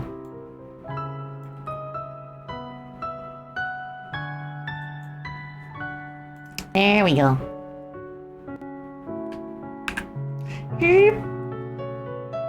Okay, so it does eventually land.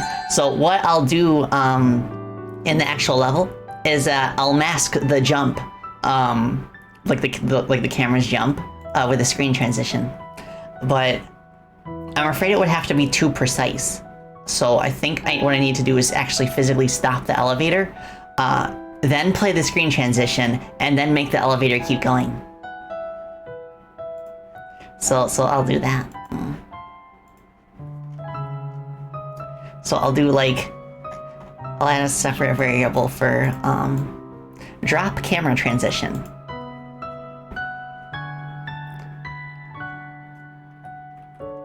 Drop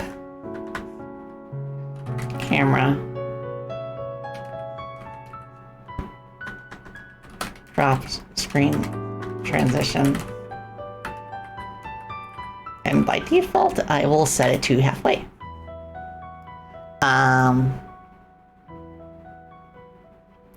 And then I'll add bar Screen transition. Text scene.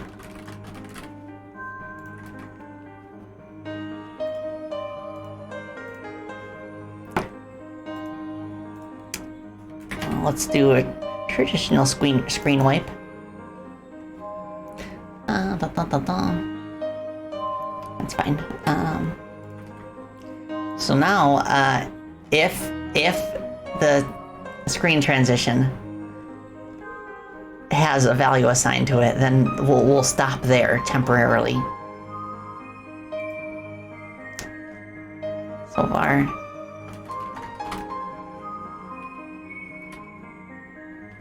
Bar screen change. Bool.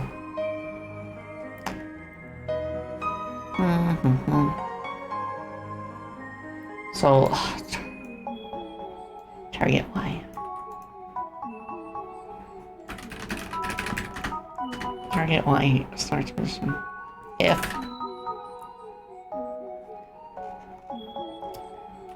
drop screen transition. Greater than 0 and screen changed equals false, then we will stop earlier.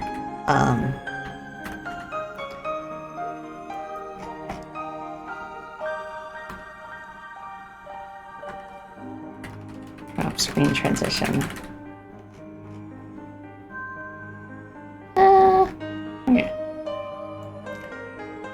That's cool. So now we will update these with the new variable.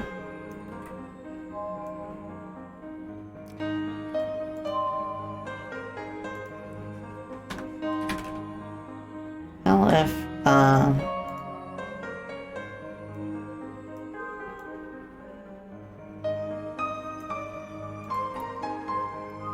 was false and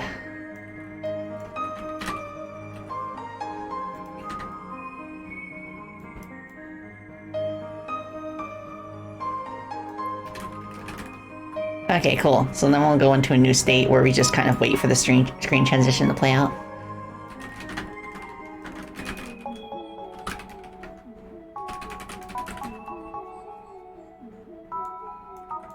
Let's copy this.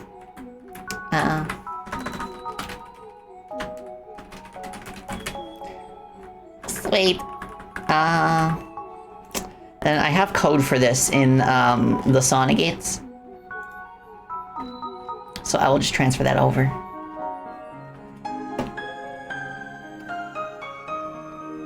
If I can find it.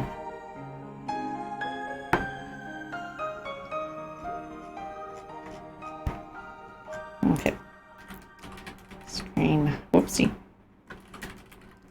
Screen transition.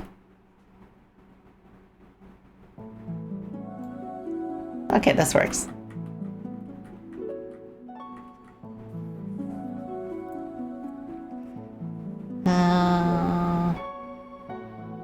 Okay, and then I kind of have to, let's see, how long is that screen transition? I'm gonna check the scene, animation player. It is exactly 2 seconds long. It basically like shutters and then opens again. So I think at exactly 1 second is when the screen change would happen.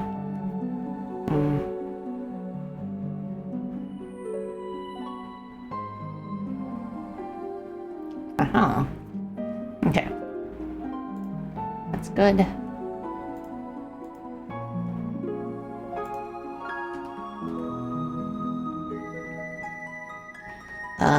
Do I have a state timer? No, I don't.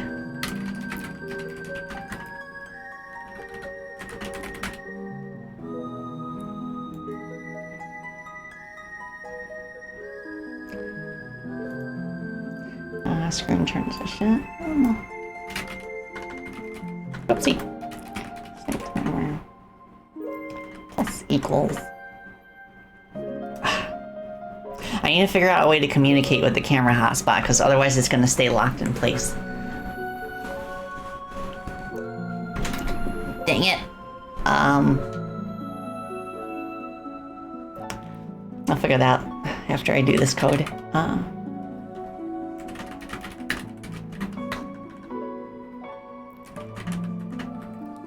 One, 0. And then we just kind of return to the previous state.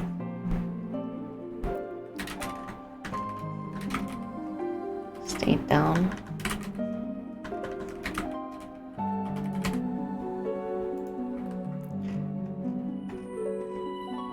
I don't use signal. I use signal sometimes, but that can cause problems if I want to do like a constant check for if something's inside of it, which is necessary in some cases. Like, for example, I do that to check if the player is constantly overlapping spikes, for example. So that way, after they've gotten hit and recovered, I need to be able to check if they're still overlapping the spikes. So I kind of like, depending on the situation, I either use signals or I use get overlapping bodies. I'm sure there's a better way to do it, but that's what works for me. I guess I could add like a reference. Export our camera hotspot. Make it a node. So that way, if we have a reference there, then we can just call the method we need to. Oh, wait. The camera hotspot doesn't control the camera boundaries. The player does. That makes things easier. I forgot about that. That's one of the rules of programming. If it doesn't work, if it works, don't fix it. Yeah, that's totally true.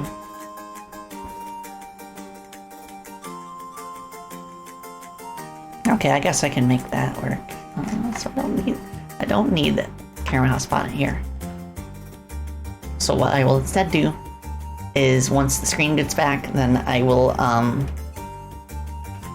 check for a target player.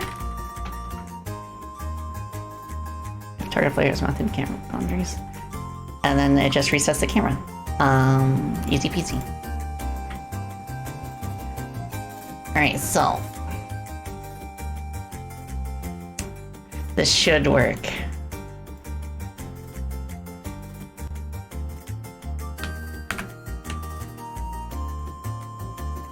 Oh, almost. Oh, so close. But the camera boundary does in fact not reset. No! What do I do? Also takes too long. So I think I will adjust that so that let's do like 232.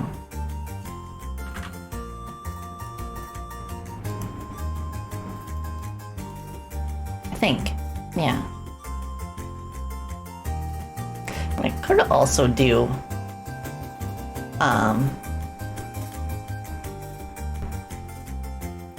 is just have it keep going, but just like add the screen transition while it's still moving downwards.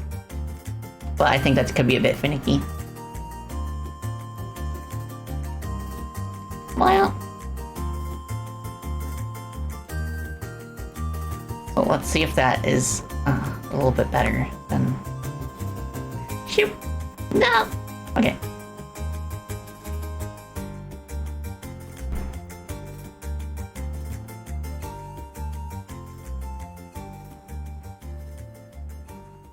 It should be resetting. I don't understand why it isn't.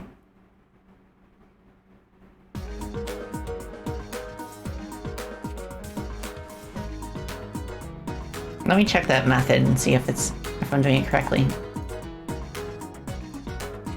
Set camera boundaries. Yeah, it should.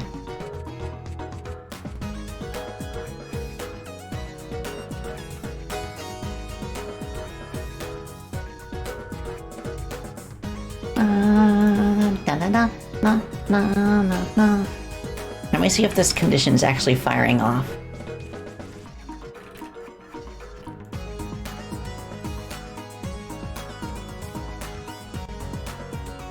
this over so I can see.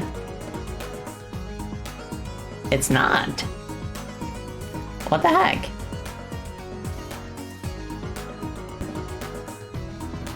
That's curious.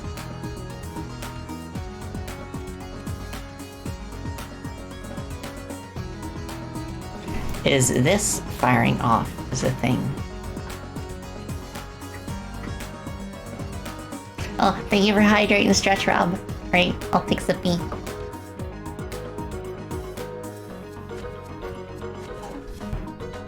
Okay, sippy done, stretchy now. Oh my goodness.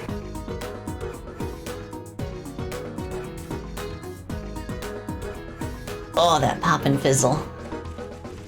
That's how you know it's a good stretch. Ugh.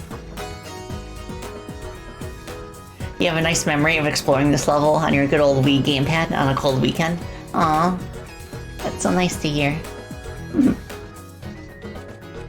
Saw a video of the game on Reddit. Looks great so far, and the sprite work is awesome. Oh, FN Productions, welcome, welcome. Yeah, I'm so happy about that. Oh, thank you, thank you, Lancer, for posting that on Reddit. I don't have enough karma on my account in order to like thank people directly on there, but just know that everyone has my sincere appreciation. And I'm just really excited, and like everyone, all the nice things that people have said have really like helped motivate me to keep going with this. So thank you all so much. Pretty sure you can post it to Godot too. Oh, that's true. I could do that. Yeah, karma requirements. Based on other posts I've seen in the hololive Reddit, with a low karma count, I think 300 is the minimum. And I have like 40 something. Our Godot will probably like it. Okay. Yeah, I'll have to put something together for the Godot community as well. So I'm gonna check and see if this is what's working. No, okay, that fired off. So for some reason it is not showing that we have a target player. And that's the reason why the camera's not resetting.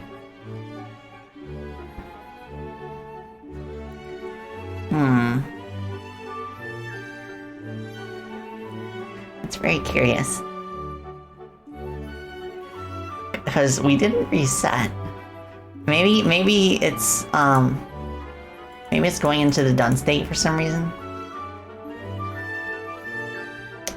I don't see why that would be a problem. There's a YouTube channel that frequently covers games made in Godot, but you'd have to look up the name Stay at Home Dev. Oh, that's awesome. It's really cool to have people take like time out of their lives to like highlight the works of other people like that. Yeah, the Wii U was kind of a unique console. Looking back, it was kind of like a prototype Switch. But its main limitation is that you had to be a certain distance close to the console in order to use it. But the Switch has no limitations like that because the Switch is the console rather than just a controller. Okay, this is really annoying. Why is it not? It's also waiting. It's also waiting until like the screen transition has actually finished before actually like doing anything.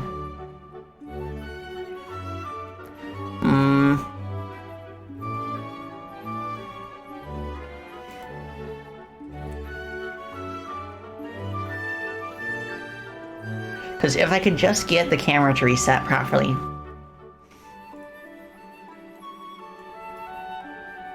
Our Godot have a lot of people who support each other. There's a guy who makes crazy games that run smoothly on his 2009 PC. Oh, that sounds really cool. Let's go.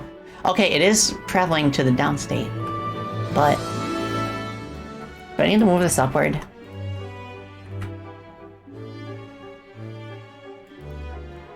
I'll also print what target player is at this point, because I don't know what it's referencing.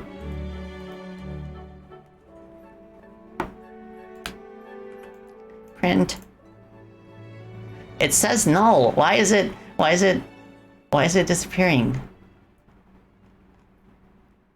What is causing target player to disappear?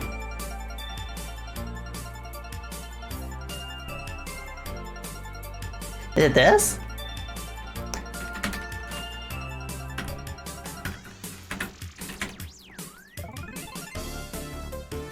Blah, blah, blah. My code doesn't work. I don't know why. Okay, it's not that.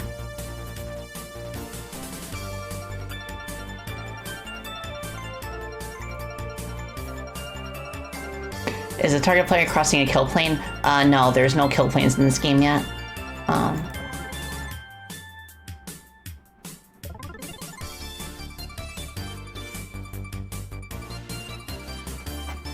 Let me search for places where I actually, like, reset target player. Oh no. This is the problem. So, I only want to do that check when we're in the default state.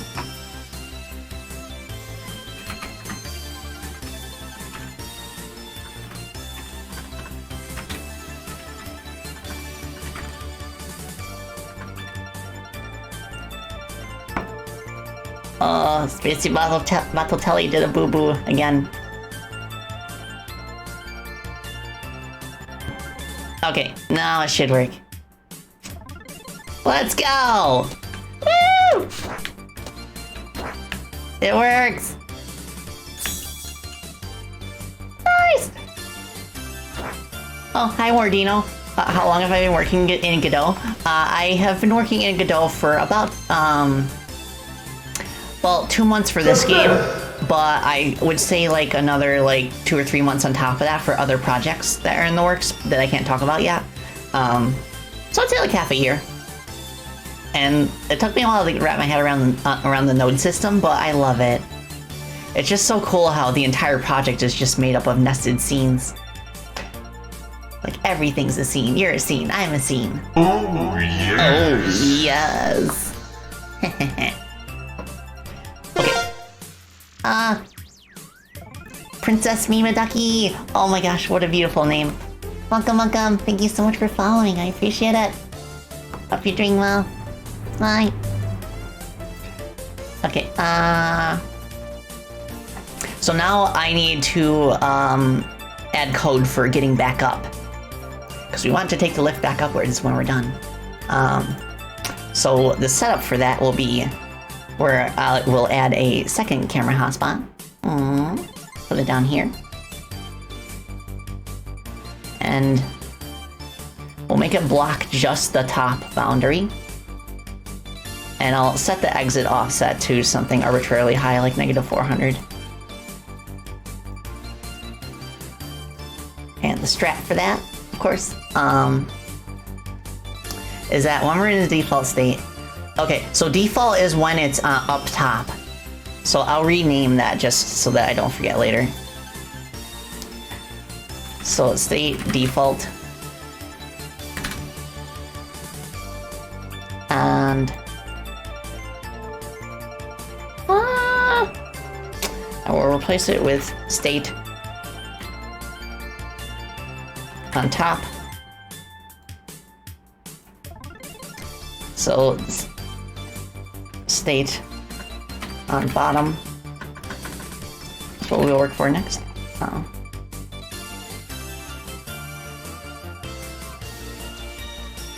Oh, I gotta change it up here.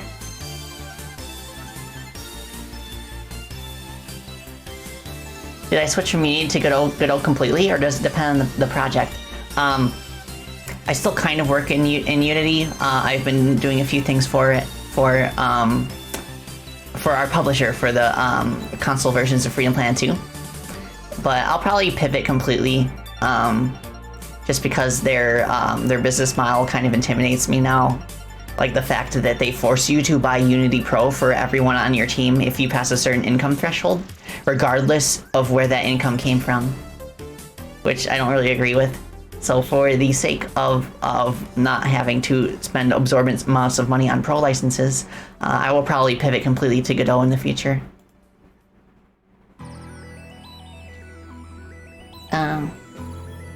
State equals state. That's good. So now we basically want to do the same thing. I could just like copy these two states wholesale, but instead of going down, we'll be going up. Physics on the floor, and we press up instead.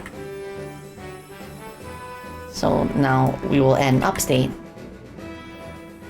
I'm sure there'd be a way to just like not have to duplicate this code, but I don't care.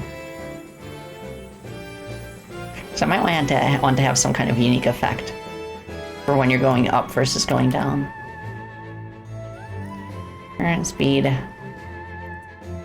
equals current speed minus, and we're going in reverse. Target Y. Our target is basically just the start position. And eventually I'll want to add a flag that lets us start at the bottom instead of the top, but for our purposes here, this should be fine. Global position Y. Equals max.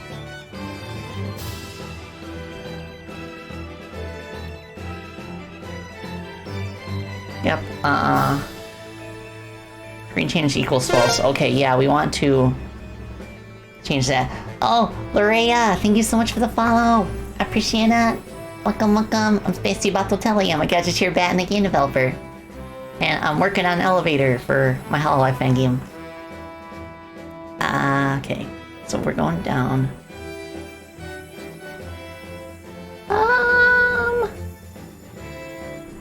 Okay, plus drop screen transition. Okay, that's good. Think that should work. Keyword being I think. Or equal to start position Y. State is on top.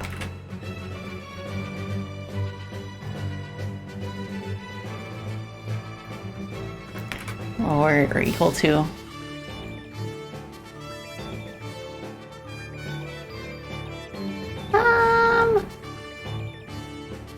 oh shoot, I need a way to tell whether we're going down or up in the screen transition state.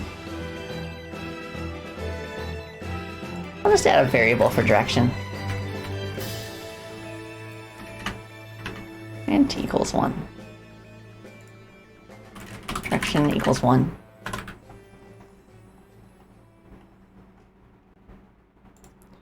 Direction equals -1. So through this, we can tell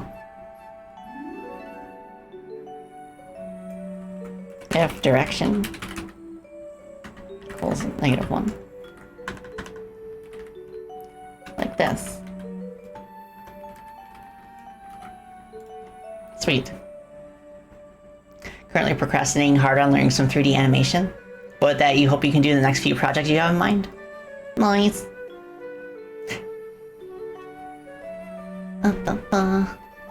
Sounds good. Let me see. Why is... Oh, great. Etsy, thank you for the follow. Appreciate it. Hope I pronounced your name correctly. Welcome, we're just chilling with some game dev stuff. Okay. Alright, it should work both directions now. So we go down. Whoopsie. Something's going on there. Oops. Okay. It is going down both ways.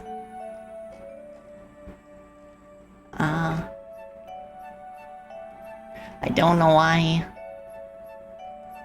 Why did it break all of a sudden?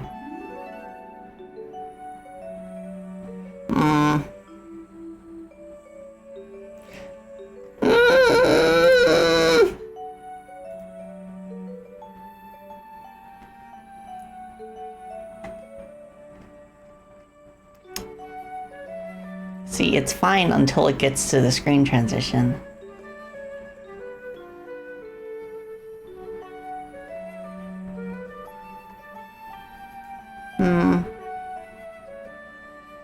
Screen changed equals true.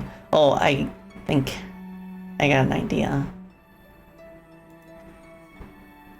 Screen changed, set that back to false when we actually get to our destination. But that doesn't fix us moving in the wrong direction when we go back up.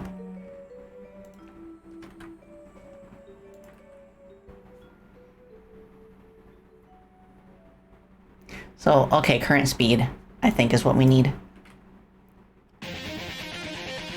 Like that? Okay.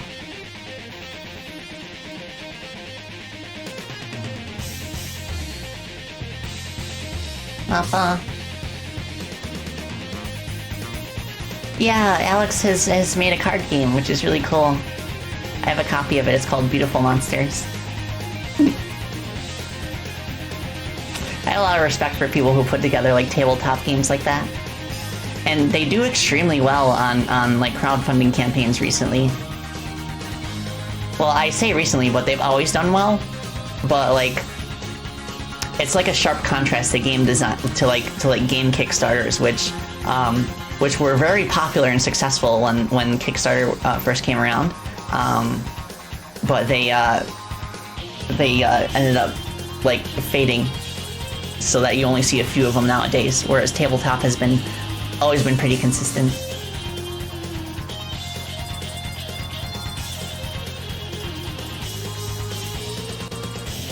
Yeah, I love the character designs in your card game too. Okay, that's happening. Oh, okay, so it starts going up, but then falls back down. Why?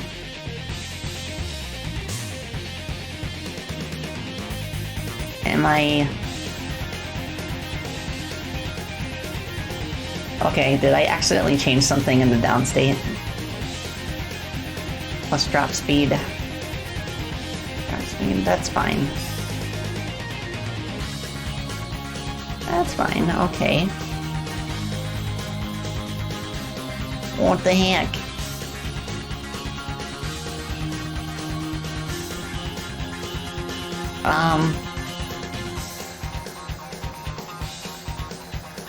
Why is it going up so way?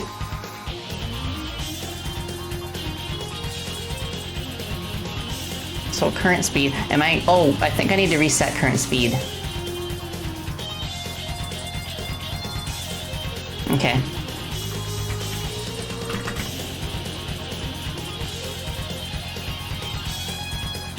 Current speed equals 0.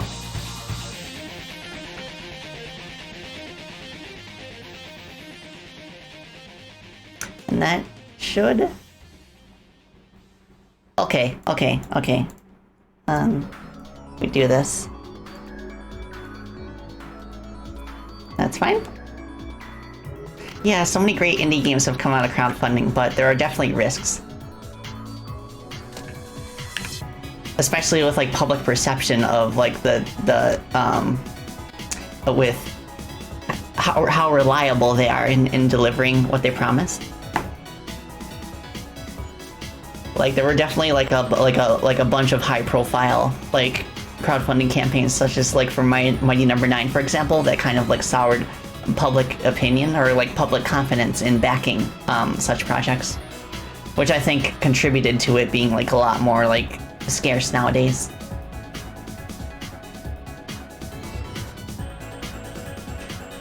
Oh, D-Birch, you must be referring to HoloCure.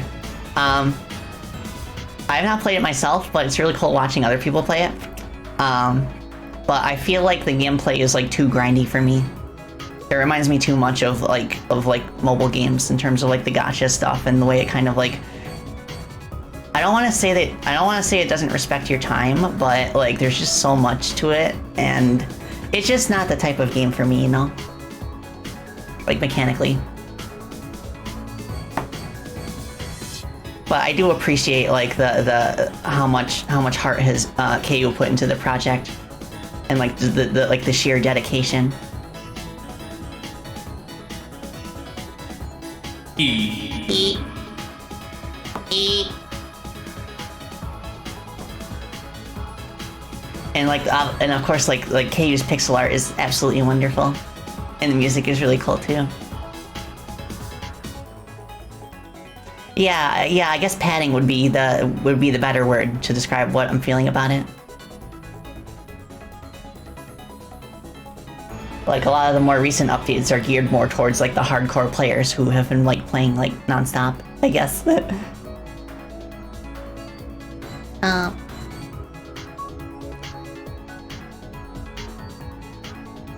Let's see.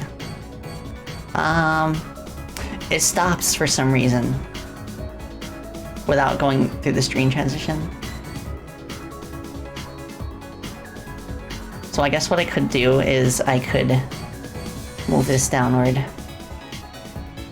Oh, I think I know what's happening with that. I'm moving down, I'm entering this camera hotspot during the transition. And that's causing the weird camera glitching. So almost. I have to figure out a way to disable the other camera hotspot when that happens. Or just place them far away enough that it doesn't matter in the first place.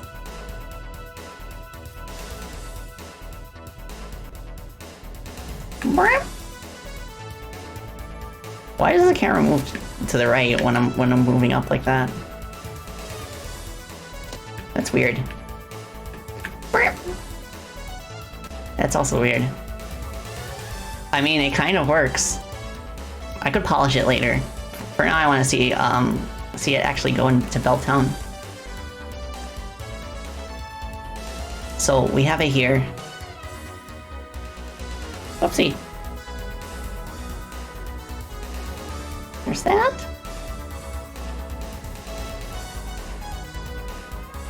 I want to move this back down. Okay. So we have this camera hotspot, and what I'm gonna do is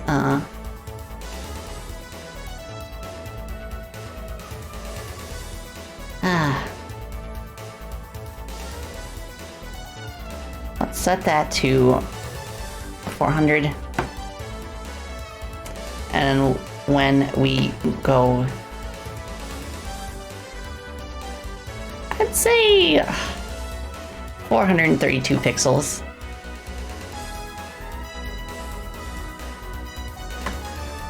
Downwards, we do the screen transition, but we will eventually be going.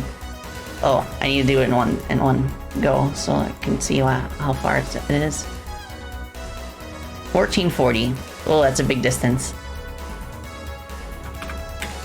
But that's plenty of distance to figure out the camera stuff too, so that's fine. So we'll duplicate this. Move it down here.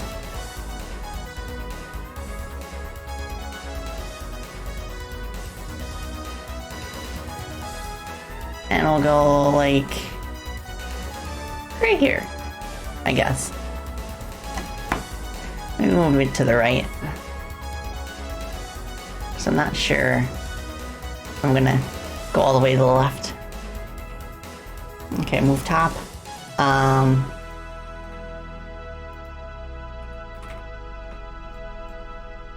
Okay, that should be okay.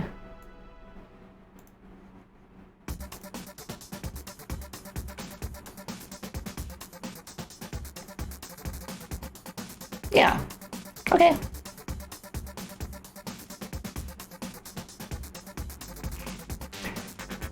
And okay, the one other piece of the puzzle that we need is we need to adjust the background offset so that we actually see the underground part of the background when we move down. We'll still, because otherwise we'll still see the daytime part, well, the surface.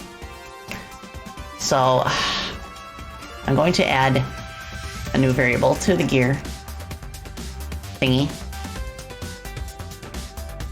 And I'll add a separate like category for that actually. If I can remember how. I think it's at export group. Yeah. I'll just copy this.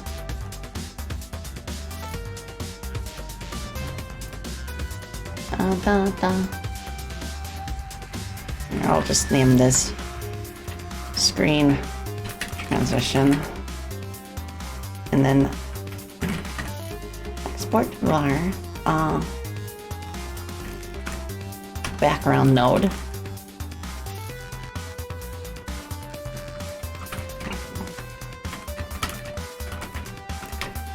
Background offset change. We'll make that a vector 2. So then when the transition happens, we will, it should be pretty simple, one line code. So if, well, 2 lines, one for the if statement. If there's a background node, set the background node its global position plus equals background offset change times direction. I think direction should be correct. Okay. Okay, going back to Belltown. I think the offset we would need for this background.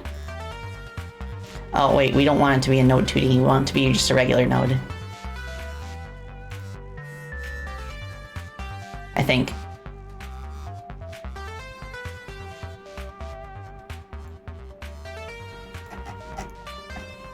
Yeah, I'll just make it a regular node.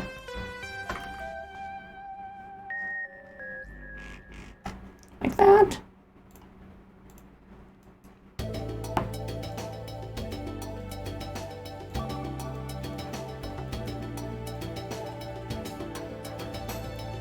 What's the offset for this? Can I not grab it? Oh, okay, I think I need to pack everything into a child node.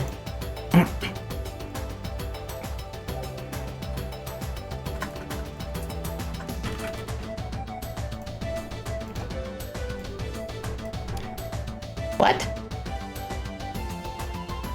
Don't tell me I have to move every layer individually.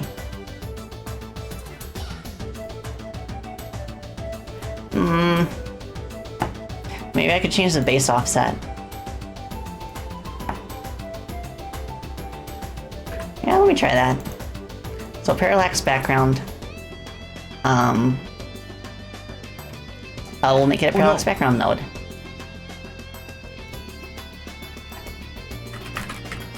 Oh no! Parallax background. I'm gonna check the Godot docs real quick just to make sure that I'm not gonna set the wrong variable. They have a very comprehensive documentation online, which is really useful. I usually find the answers to my questions there without having to search through forums or anything. So the scroll base offset, I believe, is what I need. Base position offset for all parallax layer children. Okay.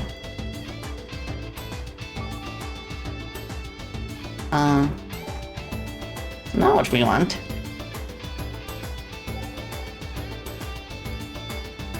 Node dot scroll base offset. That should work. Hopefully it goes in the right direction. So I think what do we need to do? Let's move it up like, let's try 600 pixels first, see if that works.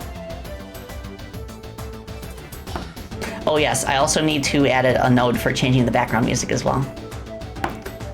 Well, I'll do that after I've confirmed that this works.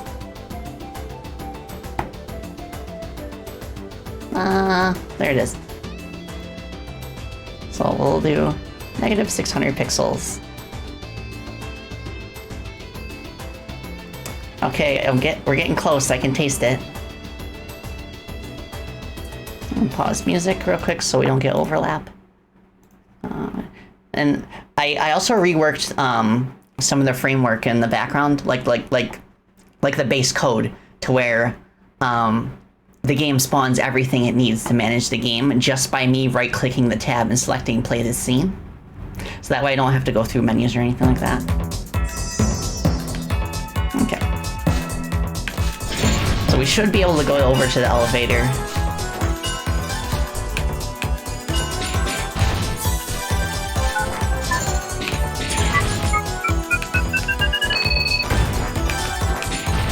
And then it should transition properly, just like in the test stage.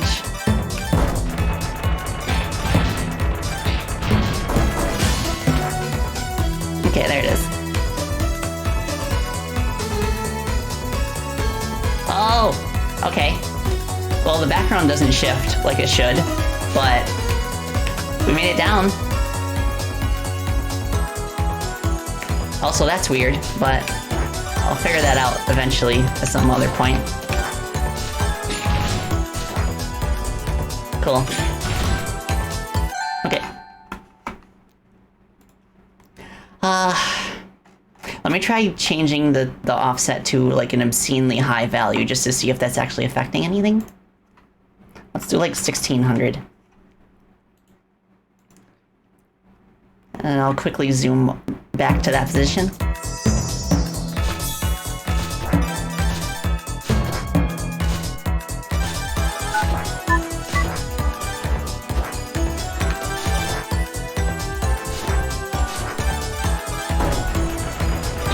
The other cool thing about this being a traditional platform game is that it's a lot easier to make other modes of transportation for the player that are actually faster than them just moving around on foot. Like, Chrono is not nearly as fast as the characters that I'm used to making, so I can actually give her like ways to get around faster. Okay, that's not the value I'm looking for.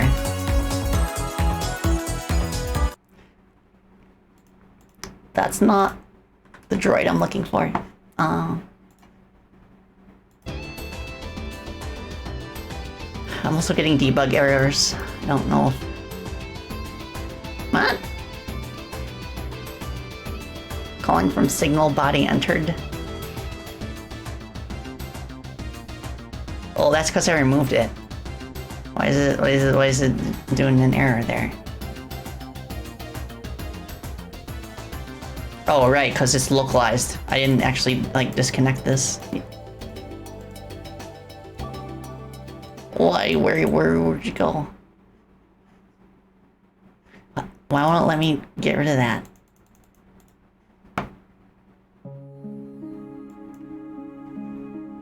Maybe if I connect it elsewhere and then disconnect. Nope.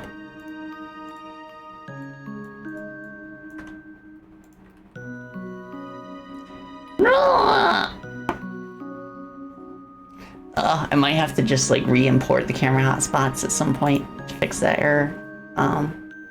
But for now I want to figure out the background deal.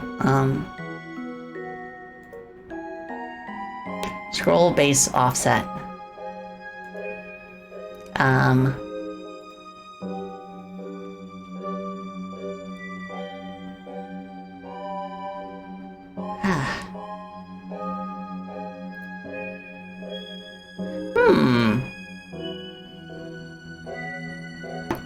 Maybe scroll offset and not scroll base offset.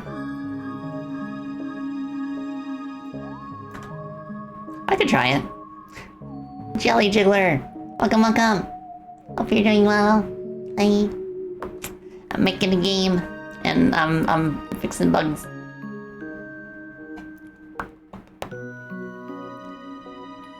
Let's see. Okay. Hopefully this does the trick. I don't think it will. I'm not very confident in it, but we'll see. If not, worst case scenario, I guess I could add an array of nodes specifically for the parallax layers, and then scroll them that way.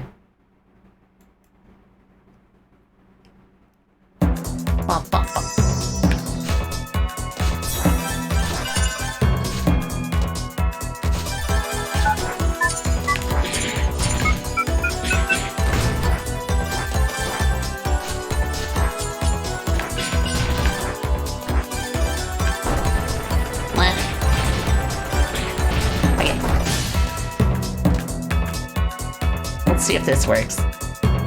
It does not. Okay. So, I'll just do a node array. And go back here. Background nodes. We'll do an array.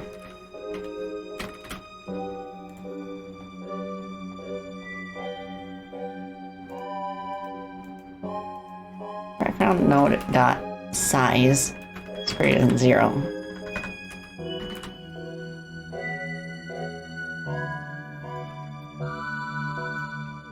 For I in background node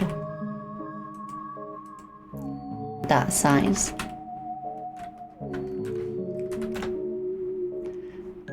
background node I dot position. Okay.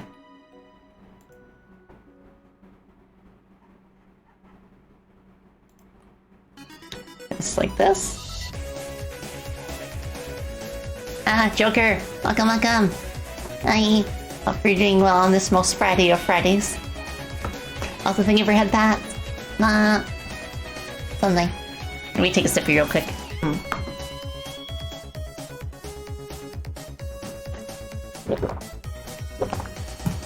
Ah, good stuff. Yeah, I wholeheartedly recommend giving Godot a shot if it even remotely interests you, because it's a free download. And it has a very low file size on top of that, so it's just so easy to get into and start making games with if you're used to it. And there's like plenty of documentation and tutorials online. There are quite a few tutorials, official or fan-made, of Godot that you can just follow along with and make like a complete tiny game. It's a good way to like get used to the way that everything functions in it compared to other software. Oh, background nodes. Blah, blah, blah, blah.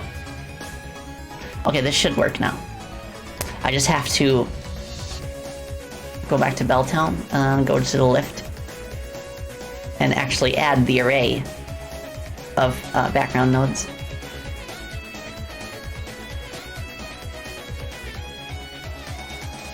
Okay, so here's the sky, the bell tower,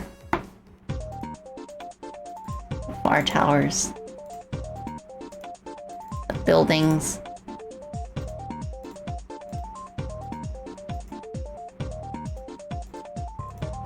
apartment. Well, there's a lot of background layers in this level, especially compared to the intro stage. I mean, it makes sense. The intro stage is indoors and this is outdoors.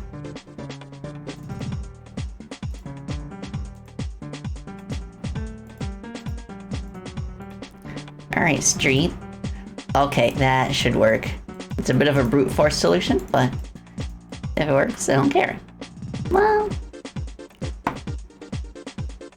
gonna go work on your Godot project. May your bug fixing be easy. Thank you so much, Hordino. Oh, you have a most productive of Godot work days. I wish you the best of luck with your project as well. Thank you so much for hanging out with us, by the way. Okay. Now it should work, I think. Ordino, thank you so much for the follow too. I really appreciate it.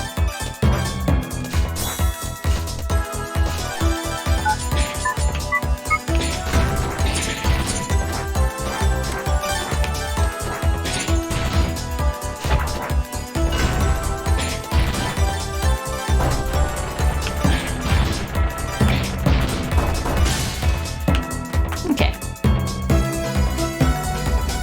No! Why isn't it working? Okay.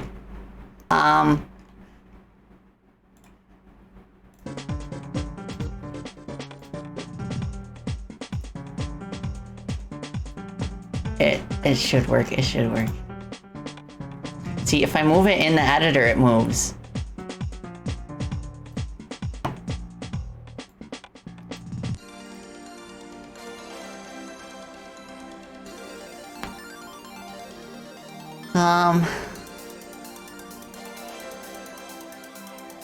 Let me print some information.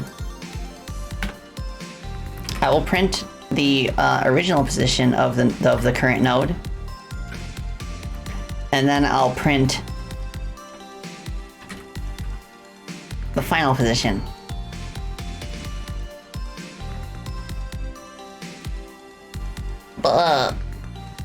Okay.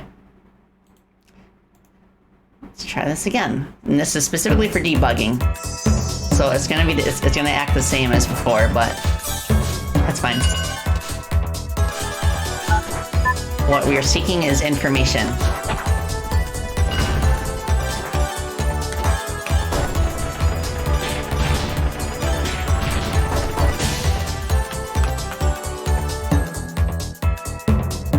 Okay.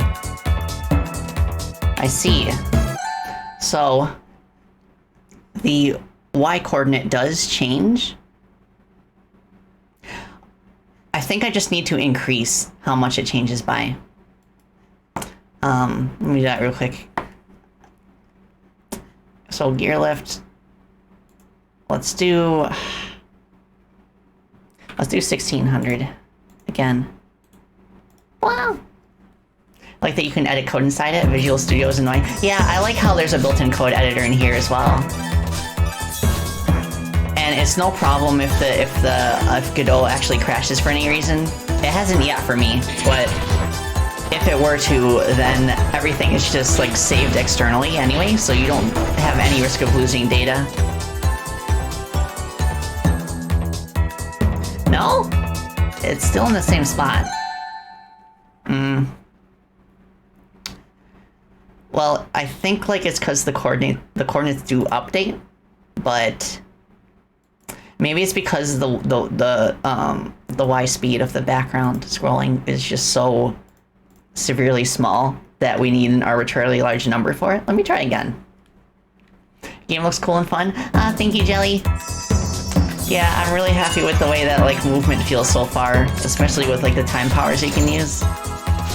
You have the haste, but you also have stasis, which slows down anything inside it, including like enemy projectiles, so you can reflect it back at them.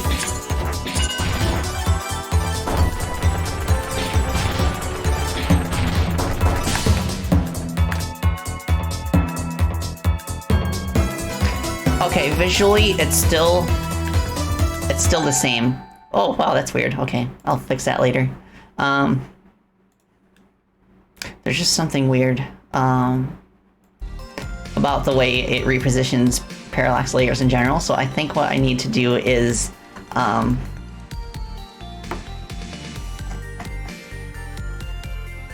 think I need to not move the parallax layers, but to pack everything inside its own node 2D. Like this.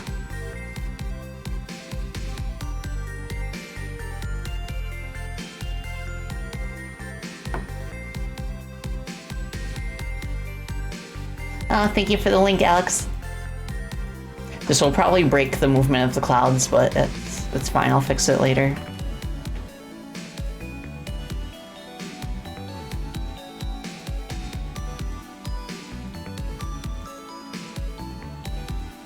Yeah, I have a page for it up on itch. I also want to get it out on Steam when it's done eventually. Because like Steam makes, the way the Steam is structured makes it very easy to like bug fix and deliver updates to people.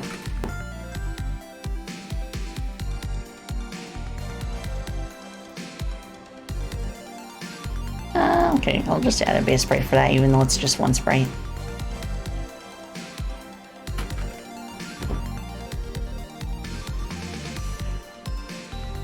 Add wild node. Oh yeah, Nat.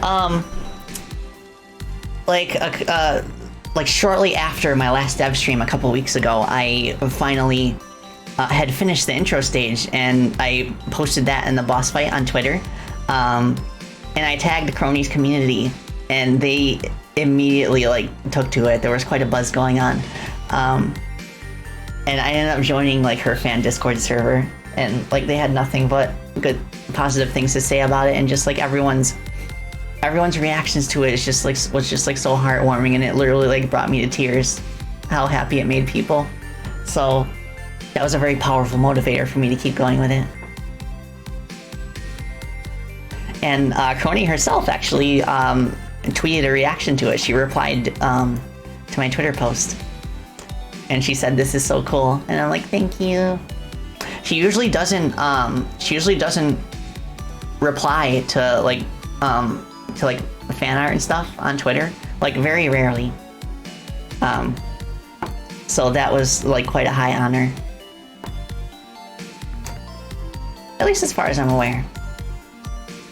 Oh. Yeah, I'm so happy that she likes it. Like, obviously I didn't, like the number one, like, focus of this game, I suppose, is just because I want to play, like, an action game, like a treasure-style action game as Chrono. That's all that really mattered to me. Like, you really shouldn't, like, make, like, a fan game just to get a senpai to notice you. So it wasn't really even a thought to me until it happened. And then when it did, I was like, ah! Okay, so everything is in a base node now, and I think that's what we need. So, actually, I think the clouds should be okay. They're in the sky.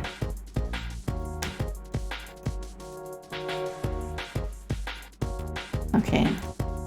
No? Okay, wait, I think I know what the dealio is. Like this? No? That.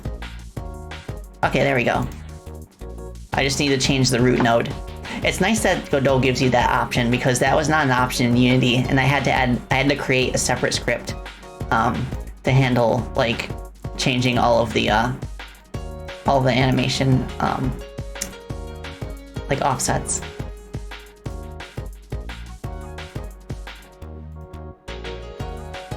That one's not moving. What the heck? Okay, now it's moving. Okay, I have to test all these manually.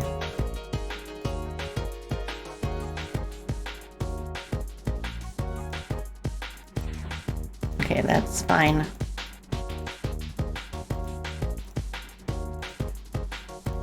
There we go. Clouds are working again. So now, go to the gear lift.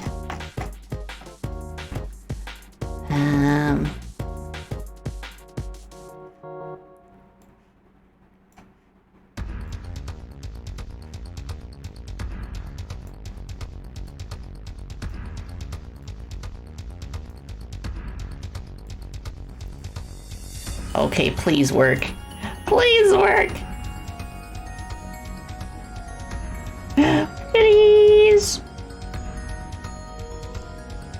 Okay, turn this off real quick. The definition of a passion project is that you were innately driven to work on it. Yeah, it's good. Still no channel points? No! Oh, thank you, Ferris, for head pats and stretch and hydrate. I'll go ahead and do that real quick. Let me take sippy.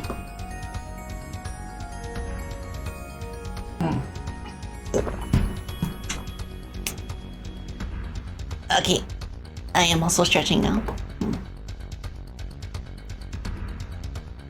You were just questioning why you had no points? Oh, okay, I'll get you.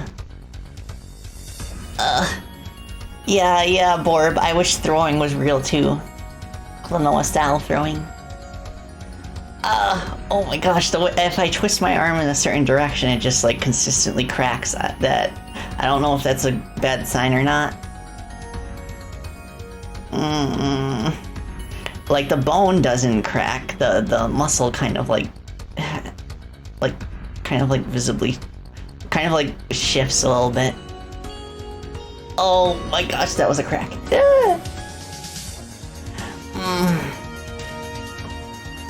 Shoo! It's fine. I'll be fine.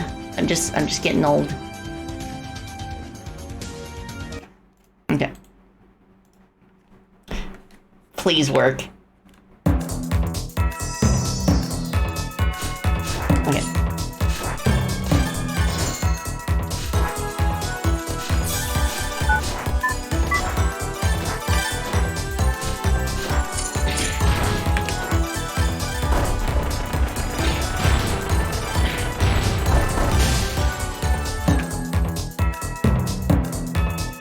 Let's go! So the offset does work, but I overshot it by quite a lot. So. I know it works. And I think what I need to do is, like, based on what I saw, we'll just offset it by, well, the height of the screen is 360 pixels, so I think 400 should do it. 440. I'll do 440. And now I want to actually change the background music when that happens. So, first of all, I need a variable for storing the previous song. Previous BGM. Audio stream. Also, I need a way to grab the song that is currently playing.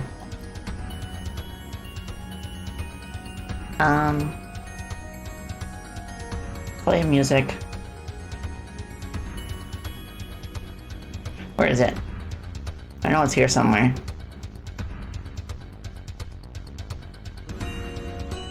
Is it in the HUD? Here it is.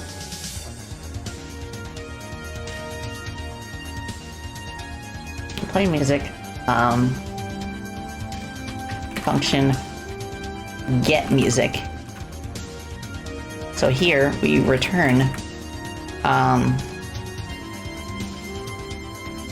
music.stream.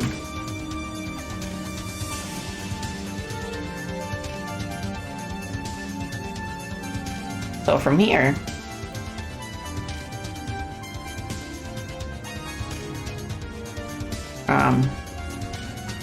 create a new variable, BGM, audio stream, and then if we specify a BGM, it will swap them up.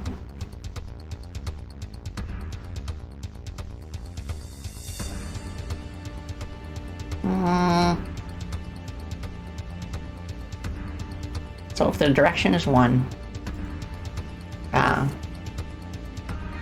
game settings dot get HUD dot call play music. I think that's what it was.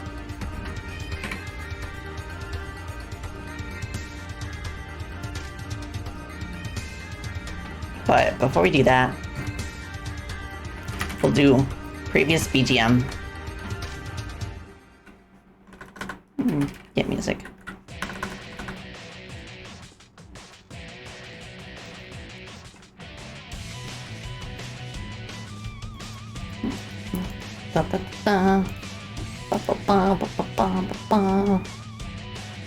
Previous BGM.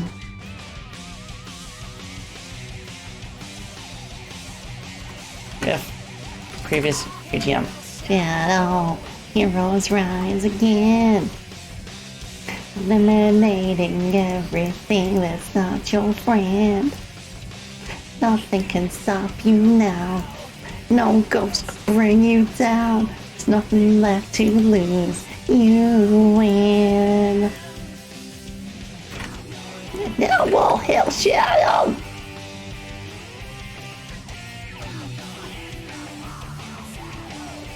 Yeah, I'm very proud of my community for supporting each other and giving such good advice. And like, my college degree, like I took 2 years of computer science, and it ultimately never helped me like land an actual job, but I still think it was time well spent because it really helped me learn how to break big problems into smaller components in a meaningful way. Okay, so now what I want to do... That should be fine. Yeah, the heroes rise again. Taking notes of what everyone's saying, you appreciate it very much. Yeah, I appreciate it too. Yeah, learn the why of doing things and the general workflow of debugging and problem solving. Get a bug, research, fix it. Like, you also want to start with the most obvious solutions first. You know, kind of like how everyone tells you, like, if you have like an electronics problem, to unplug it and plug it back in first. Like, if there's something acting up on my PC, one of the first things I'll try rebooting it first. And I'm surprised at how often that usually fixes it. So, I always think the stuff, the solutions that are the easiest to try out, those are the ones that you want to try and do first.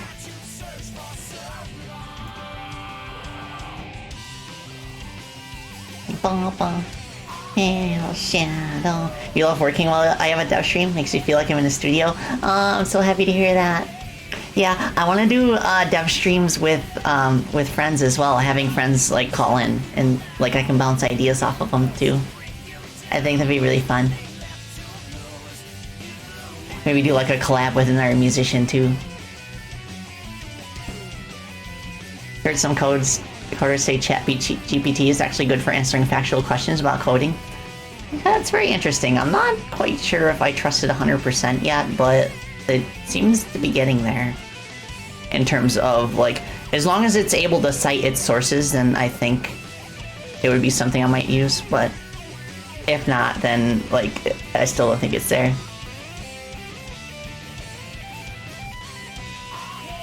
Shadow, heroes rise again. Eliminating everything that's not your friend.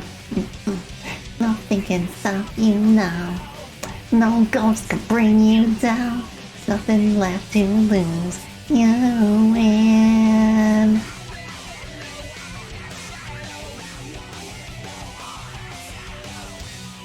Wow. Okay. I'm done jamming out. Let's try and see if this works. So for the Belltown, I will go back to the gear again. And then I will add the BGM that I want to play. I did make one. Am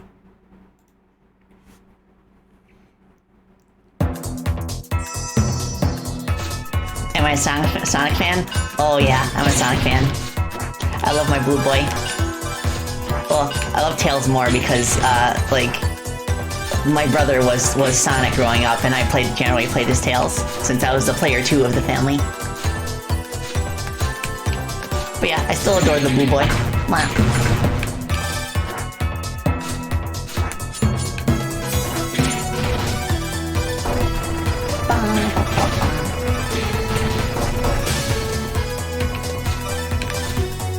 Okay. This should work. There we go. That's the vibe I was looking for. So, the underground will eventually be like the area where all of like the puzzles and stuff are, like more of like a labyrinth area. So, yeah. In the first mission, this is only like a small secret area where you can complete a time puzzle for like a bunch of music notes. But in the second mission, you go deeper. It's like completely centered around this area. Okay. Okay. Cool. Also, there was a part of the song missing. I will have to fix that later. Like, half the song's missing for some reason. Awesome. I could fix that now, actually. I think I have an updated version right here. Yeah.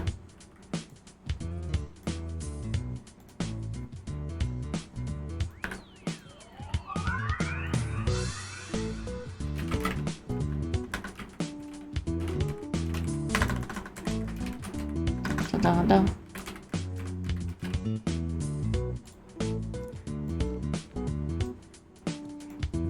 So, yeah, I think that's fine. So off stream, I will polish up the lift because it's still quite buggy. I'll polish it up so that it's not as buggy going down or going up. And I'll also program it so that you can make it start at the bottom and then go upwards. And yeah, but I think now I will pivot to drawing the final council member that is missing from the lineup of portraits, Hakos Bales. So this is now a drawing stream. Da, da, da, da, da, da. Let me change the category real quick too.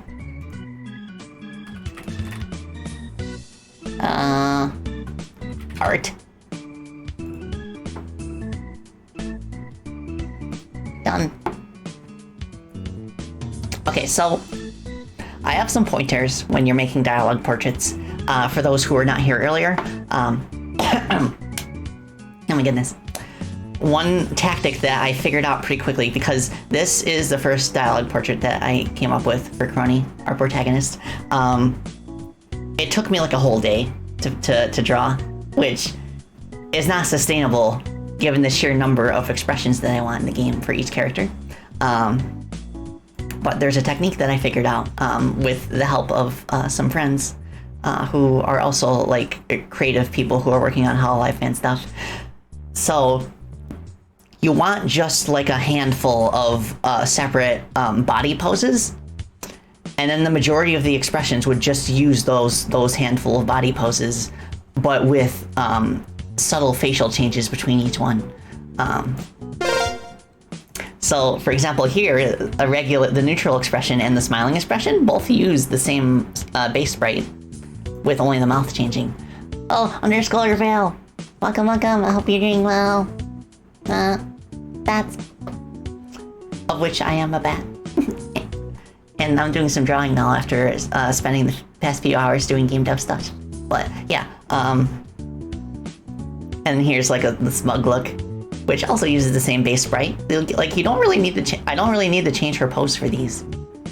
Like it's a nice quality of life thing when you do have the resources for it. But I do not want to hurt my hands.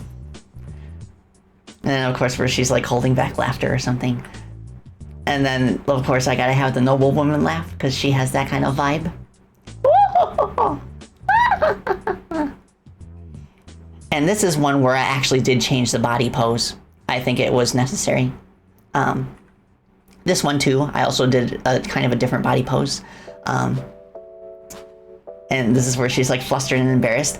This pose where she's reeling backwards also works for fear. So that's working for it too. It works. And I think those are like the only 3 body poses that I have so far. And that's all I really need for like a whole variety of expressions. I think she has like 14 so far. And then here's one where she's like, this is fine. This is fine. You've been lurking, just letting the development go on in the background, but the game looks neat so far. Oh, I appreciate that underscore. It warms my heart that people find my streams chill enough to just leave in the background while they're doing other things. So thank you to all of my lurkers.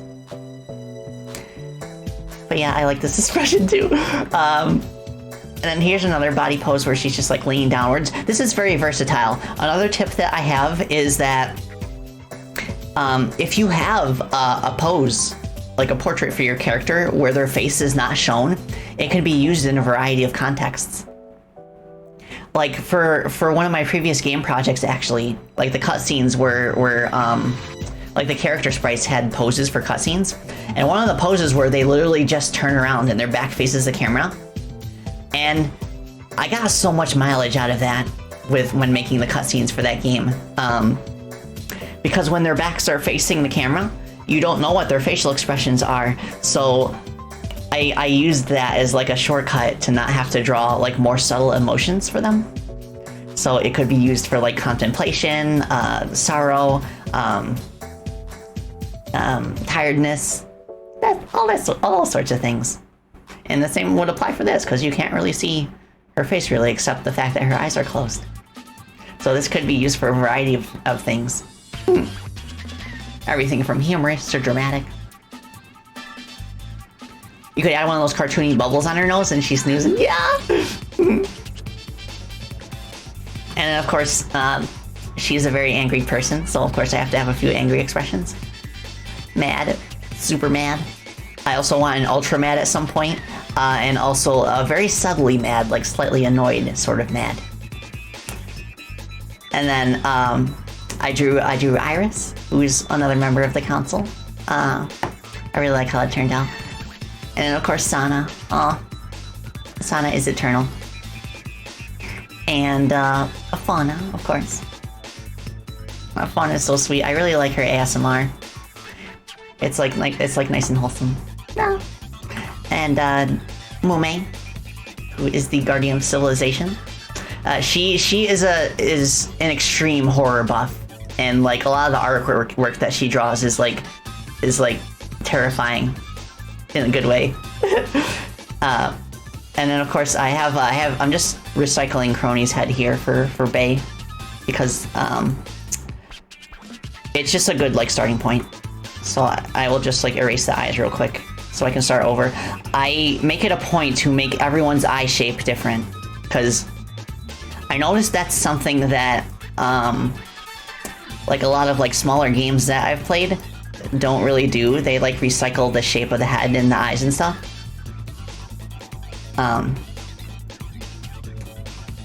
But I think it's worth the extra effort, because it really makes the characters feel like they're separate characters. So like if you like pay attention to like the eye shape in all of these characters as I'm going through them, like they're all different, slightly different, but they're different nonetheless. Yeah.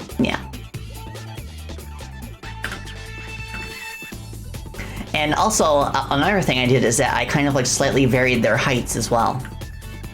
And for Mume specifically, she is, I think, the shortest member of the council, because she's a rat. So I will move her down a little bit, and it'll also give extra room for her very wild hairstyle. Let me bring that up real quick as a reference. Out of the council members, I struggled with drawing Bae the most, because she has so much asymmetry, and like there's a lot of subtle details that if you don't include them, it just feels off. So, but I think she's worth the effort to really like put in and draw her accurately to her model. So I'm gonna put up a separate one on my other monitor as a reference, just so that I have that. Okay, I'm gonna put this over here, just so I have a nice big reference and I don't have to look at my OBS constantly. Oh, Orb, thank you so much for hanging out with us. I hope you have a good day. Oh, Cybernetic Dragon, yeehaw! Howdy wowdy in this rootin' tootin' stream. Hope y'all having a great time in the Tipsy Bat Saloon, partner. Oh, we're having a heck of a time. We're having a heck of a relaxing time. That is what people do at saloons, I reckon. Relaxing. Okay, so I will also need to bring up her sprite, because I want to transfer over the color palette. So I will do that real quick. Bales. So actually, this was what her sprite originally looked like, but the face is too much like Toad from Super Mario to me. So this is now her sprite. I like it a lot more. Like, she looks like meaner, but more in a mischievous way rather than a nasty way. And like the fists and stuff, like she's very pumped. So I will extract the colors from this. Starting with the skin color.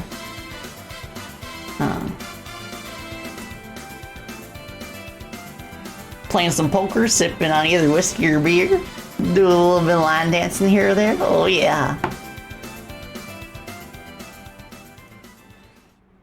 That's the stuff.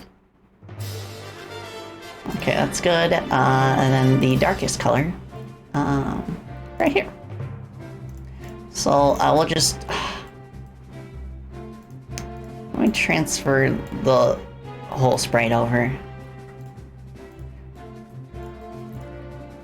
I'll just put a corner here, and then I'll grab all the colors real quick. Color, color. White. Red. Dark red. Darker red. Yeah, it's always helpful to, like, create a palette for yourself that you can easily draw colors from. And then I just, like, stick it in the corner until, like, until the colors are all present and accounted for in the sprite itself. And then I don't need it anymore, so I can just wipe it clean. Okay, and I think this is the last color. Mwah. That's good. So I guess I could start with the eyes after I take Sippy, of course. Mwah.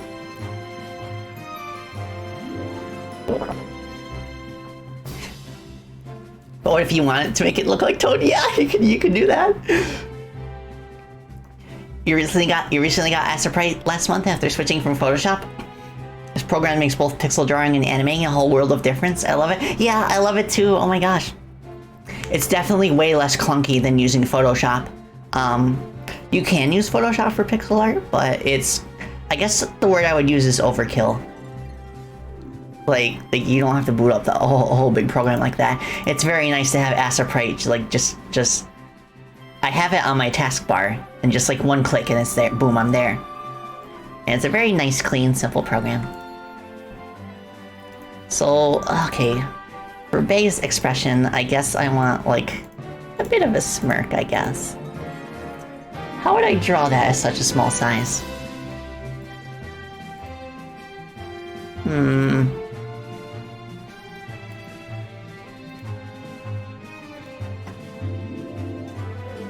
I guess that's fine. I think this moves up a little bit and it's a bit smaller. And she doesn't... Oh, she has ears. She has human ears in addition to the rat ears, but they're not really visible, so I'm not gonna touch them because you won't see them anyway. She has very cool eyes. Like, I just love like the combination of the colors. So this is gonna be pretty fun. Shanata, Shanata, Shanata, Shanata, Shanata, Shanata, Shanata. Okay, I'm gonna flip between her and Mume just to have like a reference for how big they should be in comparison. Oops. Shanata. So they kind of go down a bit sharper than others. Shanata, Shanata. And they also have like a nice like sharp angle up here, like that. And then they kind of like Shanata, Shanata, Shanata. Kind of like that, I guess. She's got that like rocker eyeshadow. Or eyeliner, I should say.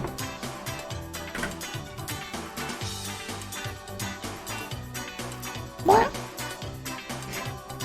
Oh, thank you for the sippy reminder. Oh, the Photoshop you've been using is the one since 1995?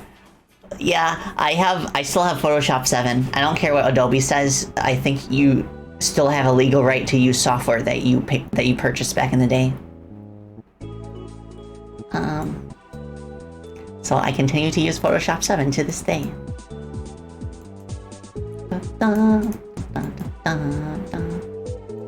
Something else I like to do to add a bit of perspective is to make the eye that's furthest away, in this case from our point of view, the right eye, I like to move it like a pixel down so the head looks like it has a bit more depth.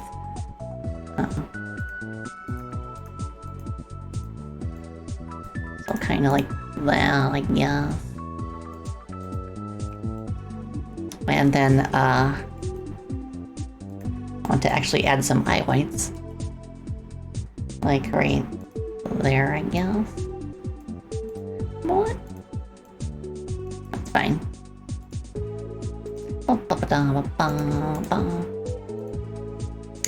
You used to have CS6 and you fell in love with it? Lost the disc, but it's all good. Yeah. I have CS3 as well, in case I need something a little more modern. Well, I say modern, but it's like decades old. But CS3 does everything that I want a drawing program to do, so I don't really need to upgrade. Okay, so for the bottom one, she has like thick eyelashes on the bottom compared to the other girls, but it is still thinner than the eyeliner on top. So what we could do to kind of give that impression is just use like a light brown.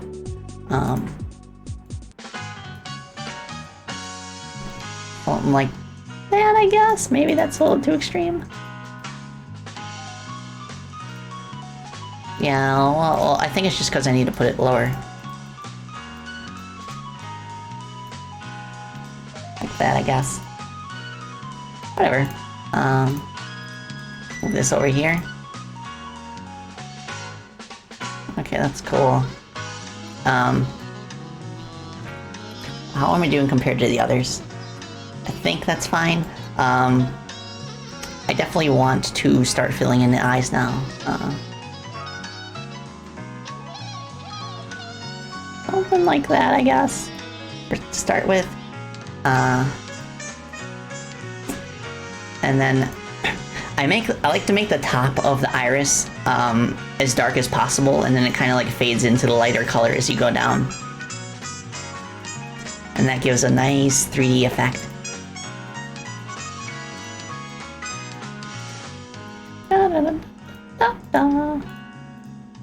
That's cool. And maybe do this. Ooh, I already really like the way this looks. Super cool. And she's got like that red explosion on the bottom part of the eye.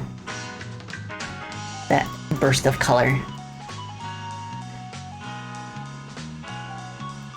So I guess to kind of mimic that, I could do this.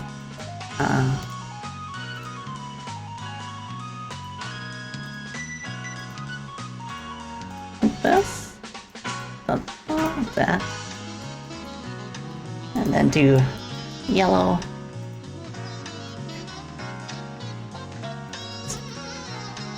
Yeah, her eyes are very captivating.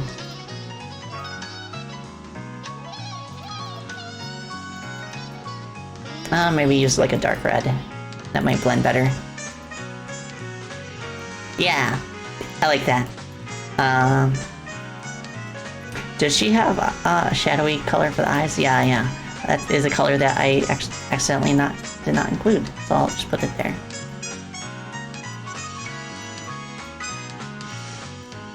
Give a bit of shadow up top, again, to give it 3D depth. Oh yes, I love how that eye looks. Let's go. Stuff you're using for your indie game is Astroflight Photoshop, Unreal Engine 5, and using a Wacom Cintiq 16. Nice. I don't actually have a tablet. Oh yes. It is true, I do not have a tablet. I do all my drawing with a mouse. But I have been curious, admittedly, about using a tablet.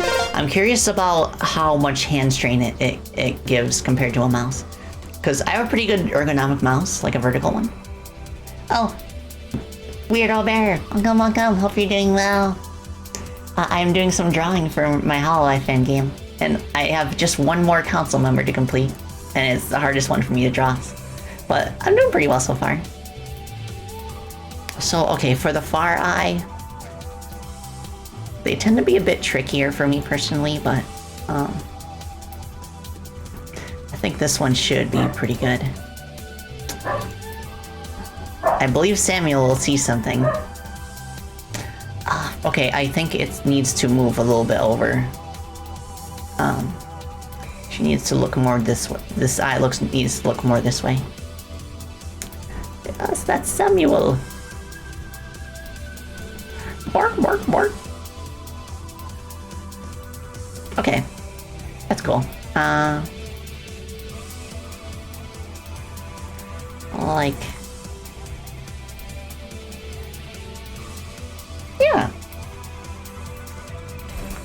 think that looks lovely. I think maybe I could...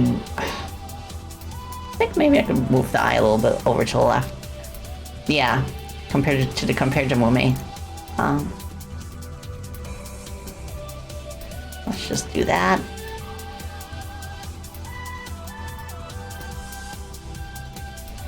And then this.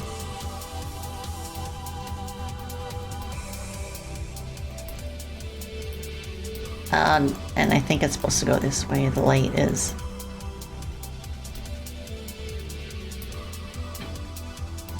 Okay, so far so good. Okay.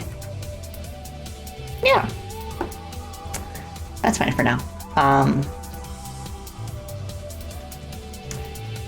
Revving up the gremlin energies, yeah. Yeah. I love, like, the whole gremlin vibe that Bales has. When she originally debuted, her voice was a lot higher pitched. Like, that's the way that she stayed in character, is to have kind of like a higher pitched, like, you know, rodent type voice. But she dropped it in more recent times because it was too much of a strain. And I really like her modern voice now. And just the fact that she kind of like embraces her Aussie origins. Because she's like Australian, she's got the accent.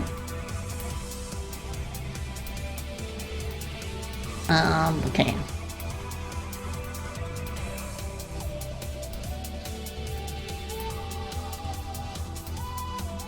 Crony's voice has changed a bit since her debut as well. She was higher pitched when she first debuted, but now like she's a bit deeper. But I take that as a sign that like she's really like enjoying her job. Like and she feels like she can finally relax now and not be so nervous. I don't even know where to begin with the hair. I guess I could start with the bang, and I will do the bang on a separate layer.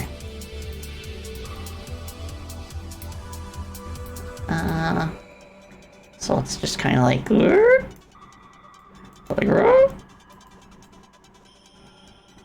then it goes like, kind of like that.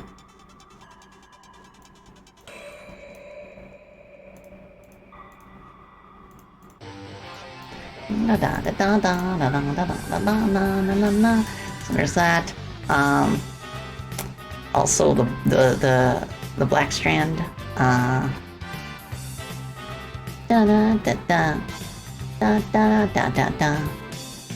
Semi-solid platform. Semi-solid platform. Semi-solid platform. Semi-solid platform. That's stuck in my head ever since I played Super Mario Maker 2. That's just what I imagine the lyrics of this song to be forever. Semi-solid platform. Because, like, for those who don't know, when you build levels in Super Mario Maker, whenever you place a tile down, a really cool effect happens where, like, a robotic voice sings the name of the object you put down in tune to the background music. The way they handle music in those games is just really, really cool.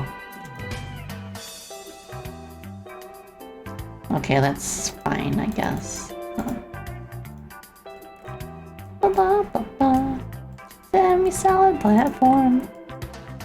And then kind of give it a little bit of color here.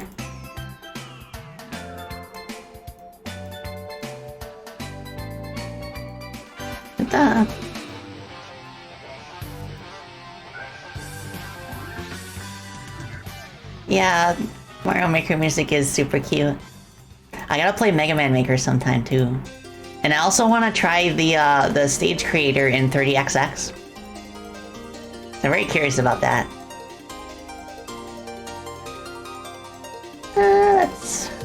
This is probably fine for now.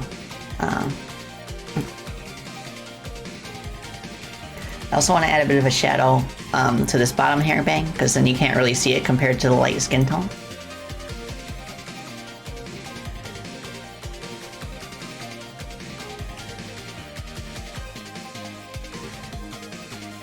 Alright, that's cool.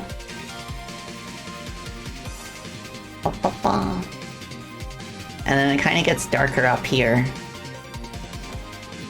based on the highlight. Okay, that's fine enough for now. So let's do some of that red hair. I think my strategy for this will be to just like go for it with a solid color. Just like fill everything in as like a silhouette in a single color, and then like fix it later as I go on. So it starts kind of like diagonally downwards like this, and kind of wraps around the eyes. That.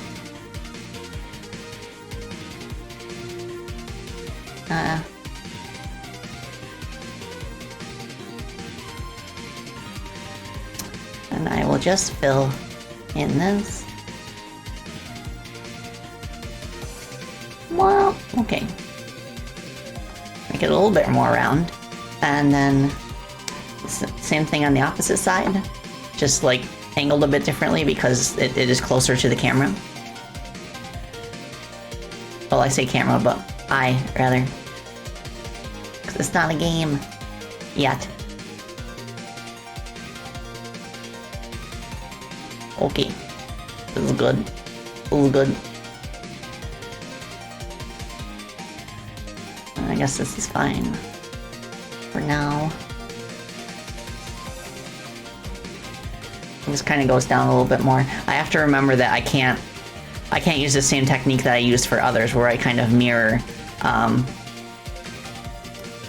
like the hair and details, because she's very asymmetric. Also, beneath that there is a bit of black hair right here. And it's kind of snakes up here, I guess. Like this.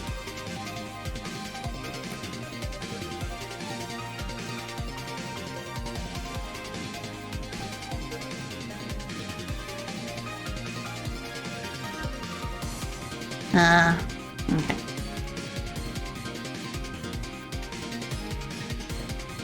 Like this?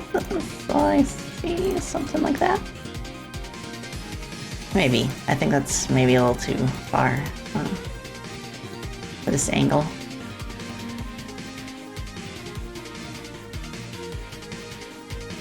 Ta-da.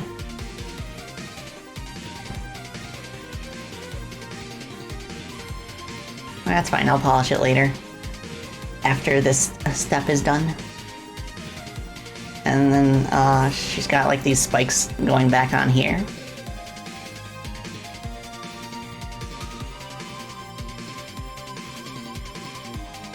Same thing on the opposite side.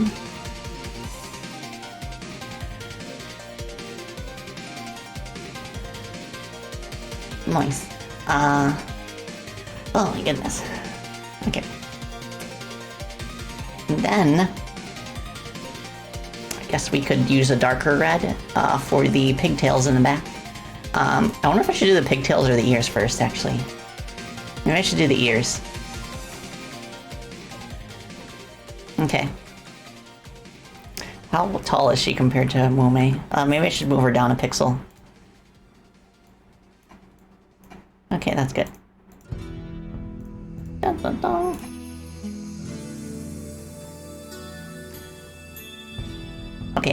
Okay. And she's got like the cute little dice decorations in between her ears. They're very subtle, but they're there.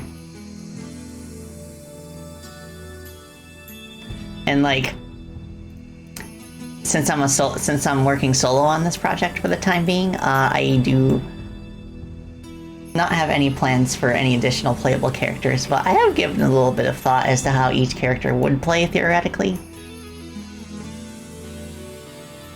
And I think like Bales would be like the grappler of the group, where in the sense that she would be able to pick up and throw anything up to a certain size limit, and like past a certain size limit, she would still be able to like knock them backwards.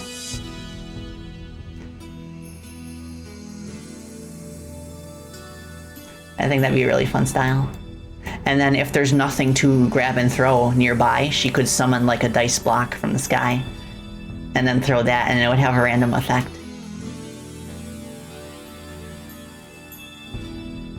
She'd be kind of like the Mischief Makers type character, I guess. Shake, shake. I gotta play Mischief Makers sometime. I really like that game, but I never actually finished it.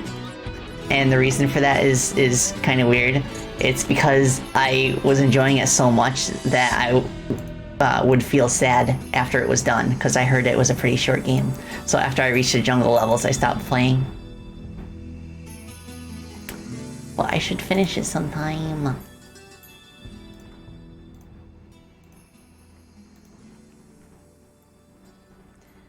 Oh, yeah, I heard about that underscore. There's a spiritual successor to Mischief Makers called Double Shake, which looks really cool. I'd be interested in trying that one out. Dun, dun, dun. Okay, yeah, she got big ol' rodent ears. I think maybe they're a bit too high up. Move them down like this. Let's use a lasso. Yeehaw! Lasso tool.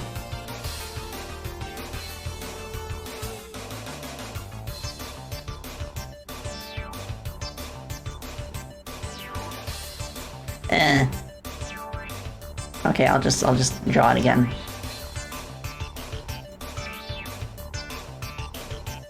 No big deal. Okay. That's fine. So it kind of goes like this and kind of like snakes around it, like yin-yang style almost. Kind of like that.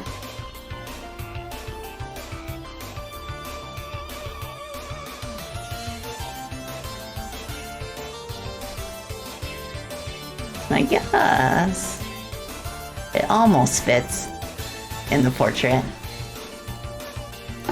Ba, ba, ba, ba, ba.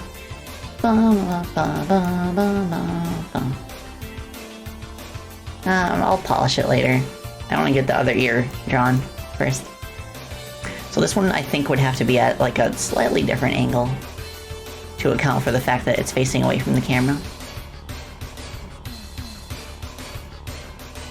And also maybe make it a bit shorter for that good old perspective action.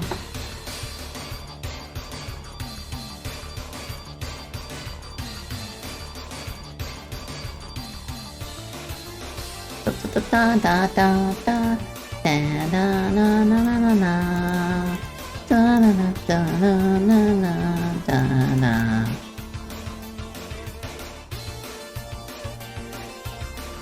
Yeah, that's fine for now. Okay, cool. So now the pigtails, at least the pigtails are big enough that I don't have to draw like the whole thing.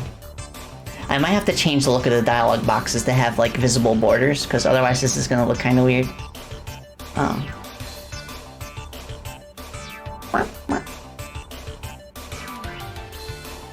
I mean, I could make her head smaller to compensate, but that's something that I could experiment with later on. Okay, so here we kind of like have a hair spike that shoots downwards and one that kind of curves this way.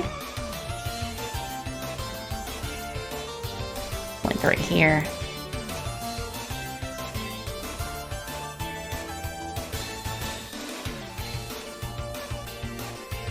Nice. Wow.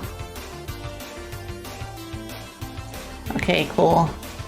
So then one goes this way. One goes this way. And then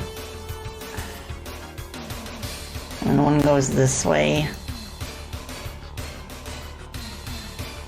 Oh my gosh. And then one goes this way. This one's a smaller one.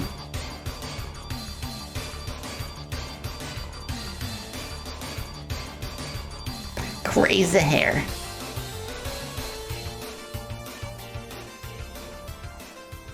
Okay, the one that goes over here is, that is whole one big heckin' hair spike. Like that, I think. So, like... Okay, there's the music. I was wondering where it went. Okay, that's fine. And then it kind of like goes like the...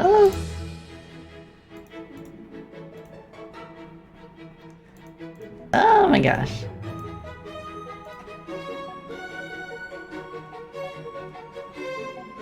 Doing portraits like this makes you feel more like a hairstylist than a pixel artist. Yeah, it does feel like that sometimes too. But it's a fun change of pace.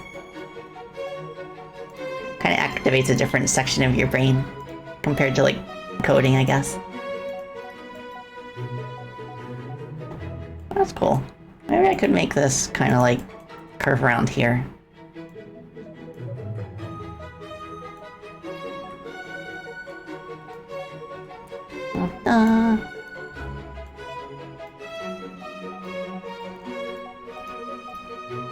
Cool.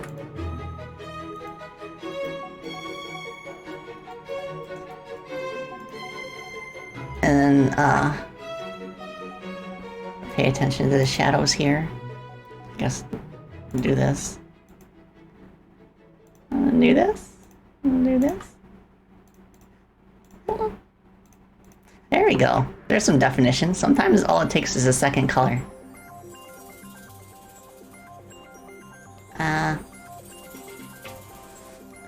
Cool. Mama Spacey, why must you text me every time I'm streaming? Jonathan. Jonathan. Jonathan. Okay, that's pure red there. This is also red. Bright red. This is kinda red. There we go. Like that, I guess.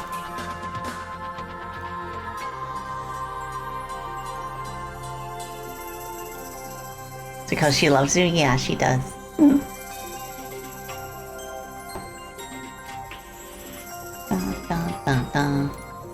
So this kind of creeps its way in here.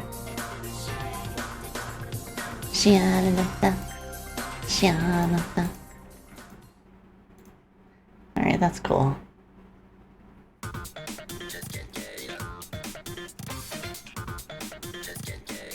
I had to add this song. This is like peak Naganuma.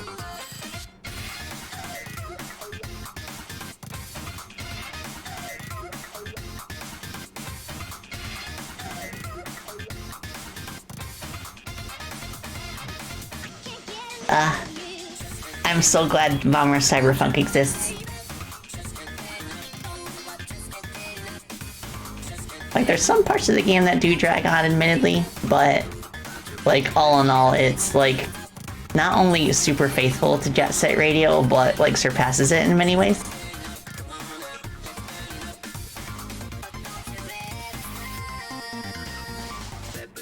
Bum, bum, bum, bum.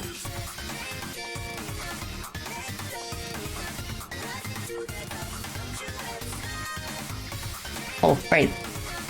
There's fuzzy stuff here. And the lyrics of this song kind of describe like Bomber Cyberpunk being a spiritual successor in a way, because it talks about like rising to the top.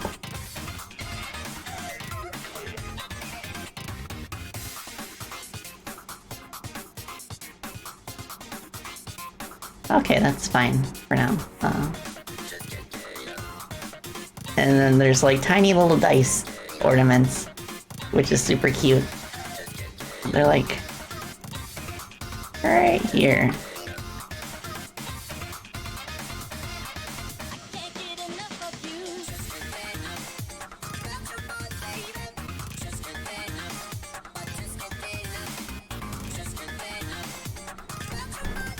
That's fine.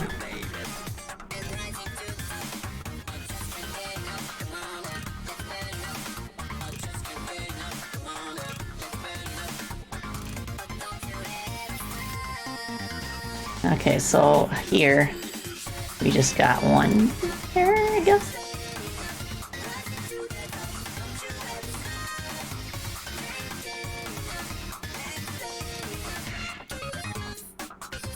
Cool. Oh, and they're placed under the ears too. Ooh. I think I'll just have the hair strands under the ears. Like the white hair strands. I shall make that concession. For the sake of making things easier on myself when I draw more body poses for her in the future. For these portraits.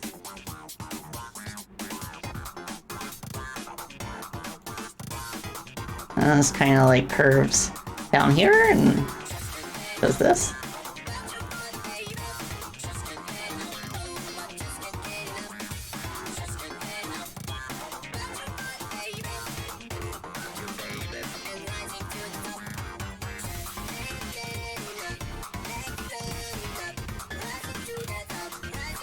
Okay, cool.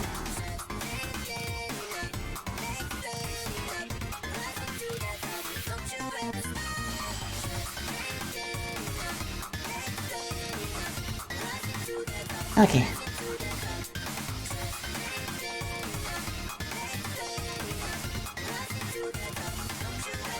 And then this kind of curves around like this.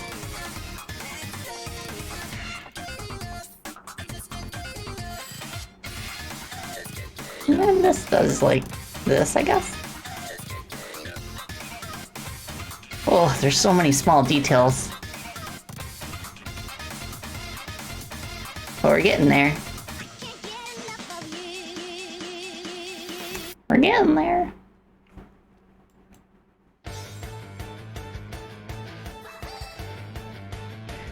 Oh my gosh, so many bangers in a row. Woohoo! I might need another color.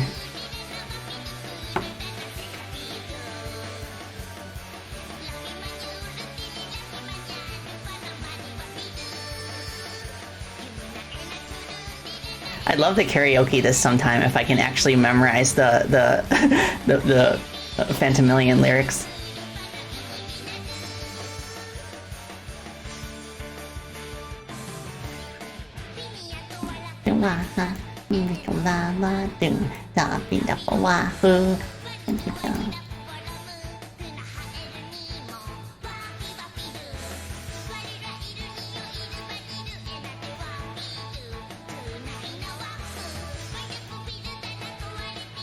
You have the karaoke track, Alex? Oh, let's go!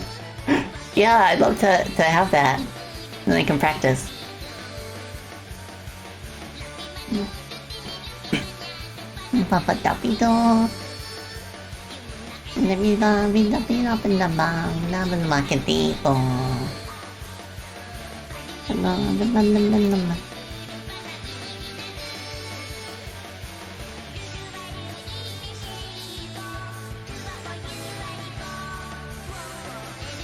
Cat has been secured. Oh, that's good to know. Now you can sit down for this stream. Let's go. I already know who I'm gonna raid when we wrap up for the day. It is the birthday of Odyssey Eurobeat, and her stream starts at 5 p.m. But I'll wait a little bit until after that, because she has like a starting soon screen that lasts like 5 minutes.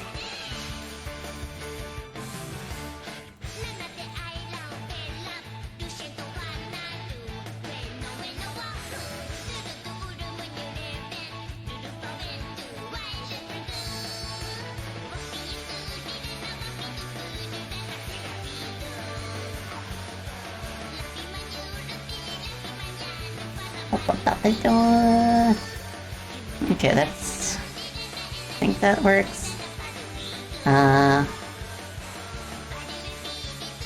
Something like that, I guess. Okay, cool. Cool. Then over here, a little bit of detail here. Whew. much.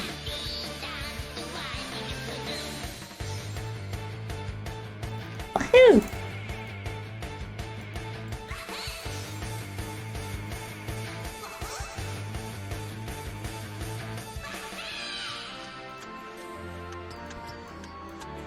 Okay, that's fine. Move this back a little bit for perspective's sake. And we have some gray going on here.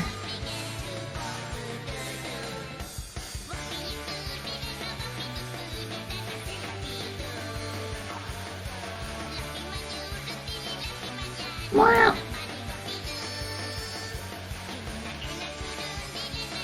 Yeah, birthday bat rain.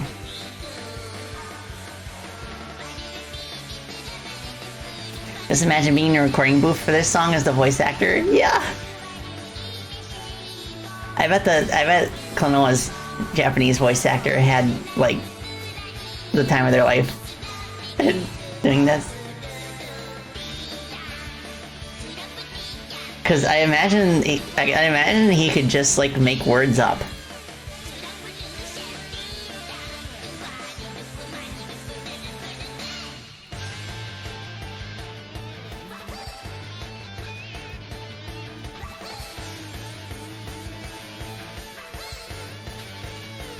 She had to step back from voice acting for a while. Huh. Up. Okay. This is fine. This is probably fine. Cool.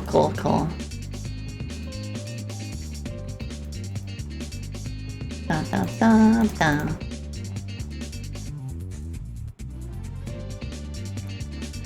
And just do a little bit of lighting here, not as much as the ear in front, to kind of give a better idea of perspective, I suppose.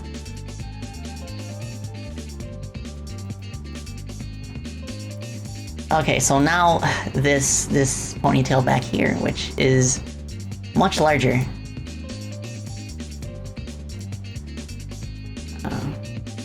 But again, like the limited portrait space means we don't have to draw all of it.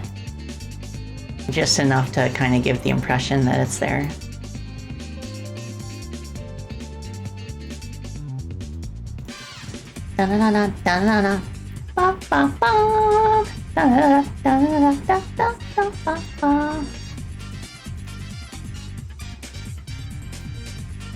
Okay, cool. Okay, and I think we don't have to draw anything else until all the way down here.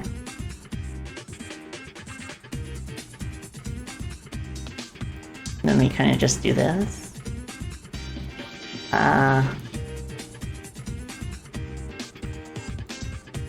Oopsie. Like this.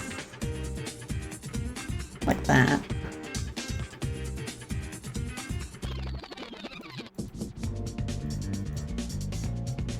Oh, big hair. Big lovely hair.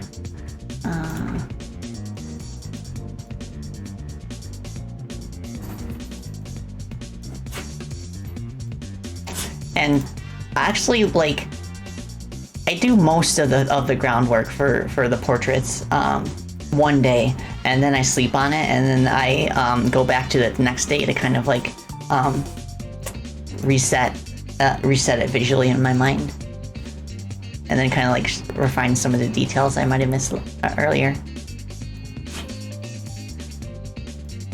Okay, so this kind of goes up like that.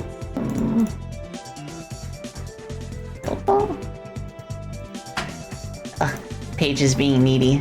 She's licking my ankles. She's like, "Mother, pay attention to me." You're so good, Bumpy. Oh, good, Bumpy. Oh, Paige. Hi. She's wagging her tail at me. I'll give you some pets real quick. Yeah. Hi, pretty girl. Mommy's almost done, okay? It is their dinner time in like 14 minutes, but They can wait a little bit. It's okay. They have dinner anywhere between like 5 and 6 p.m. my time. Eastern. Bubble up. Well, yeah, she just jumped up on my... Well, she didn't jump up all the way, but she put her front paws on my chair. Hi. Hi. Hey. Hey, cutie puppy. Hey, pretty girl. You wanna jump up here? Is it too much? That's okay. So I think that's all of the alright, the last hair strand right here. Very wild hair.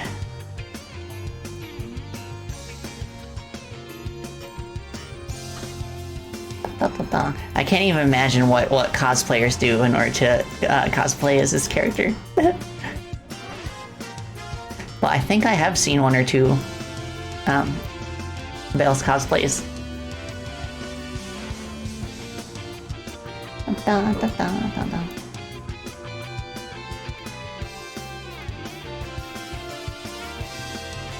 Okay, that's fine, I guess. And then I could just use the same layer and then, okay, how big should the neck be for reference? Okay. And I'll just draw the neck downwards, like this.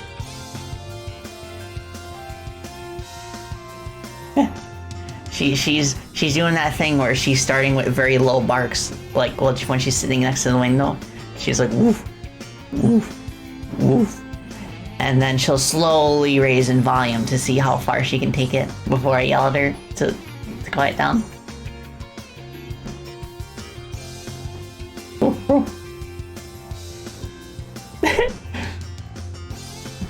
Silly girl. So the spike collar is pretty high up. Like it pretty much starts right here.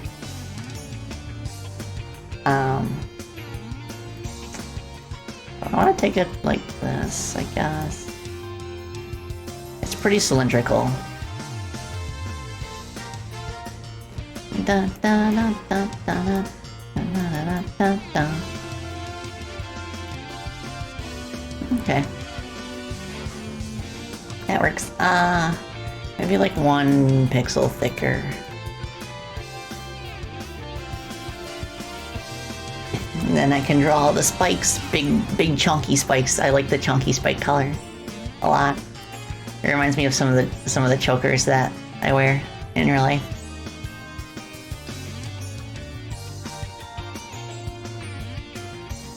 Da, da, da. So let's do this. And then one in front, kind of. So it's kind of like this, I guess.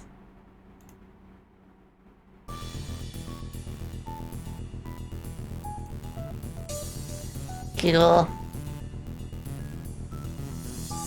Oh my gosh.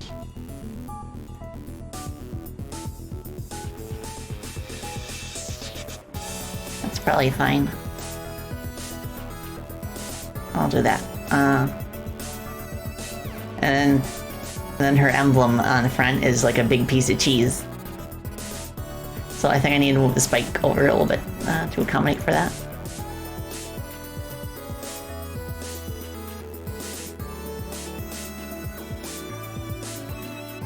Like, well, maybe just move this a little bit like that, I guess.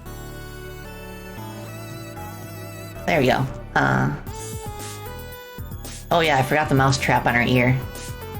But the ear is already struggling to remain within the portrait, so I'll think about what to do about that later. So she's... It's kind of like... What?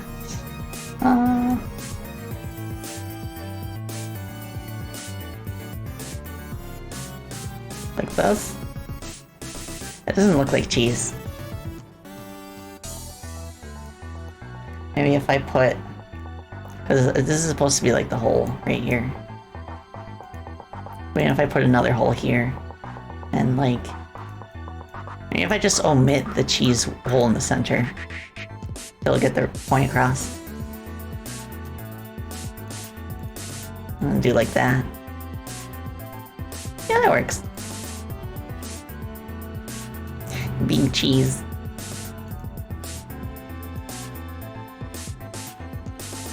Okay, make this even thicker.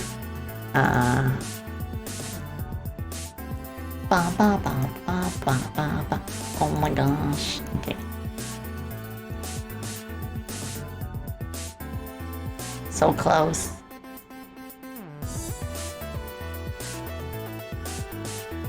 I guess I could do something like this. For this part. Yeah. Okay. Moist. Ugh. Creeper. Thank you so much for hanging out with us. Hope you enjoy the rest of your evening.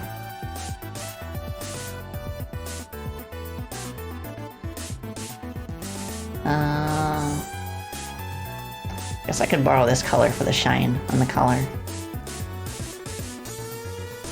Something like that. Ooh. Okay. So now, I really should have drawn the body before I went for the clothing, like the collar and stuff, but whatever. So this kind of goes like this, and then we kind of go like that, and down here.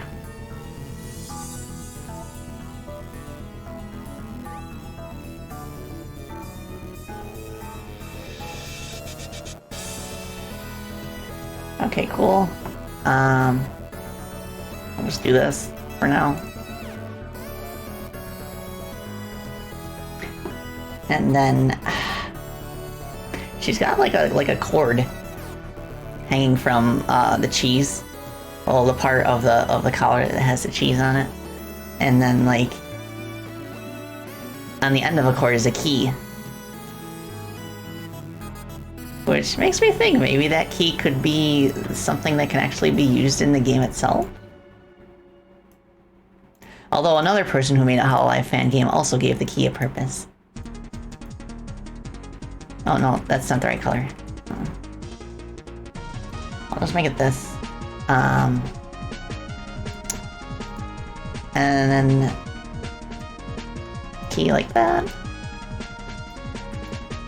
That's okay. Yeah, I guess that's fine.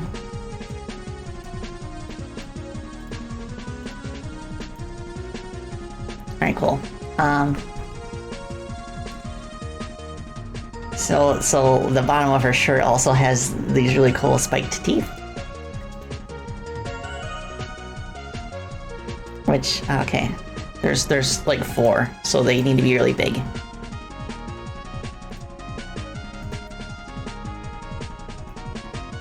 Wow. There's so many small details that I literally could not fit on the sprite for the character.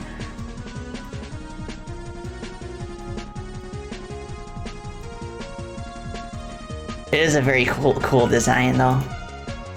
I like it a lot.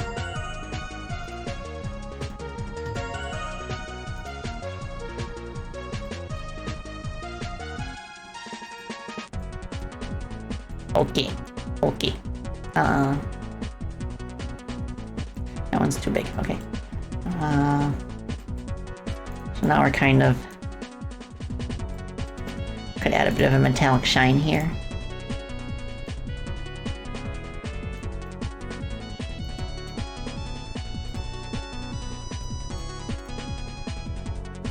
Alright, that's cool.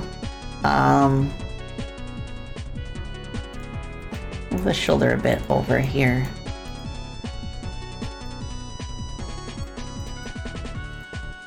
Like that, I guess? No, bring it down a bit.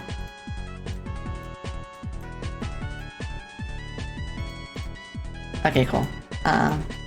So that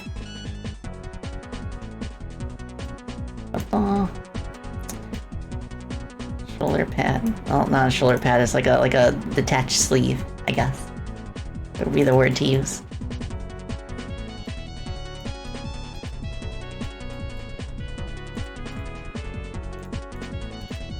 What? Da da da da da da da da da. Ba ba ba. Da da da da da da.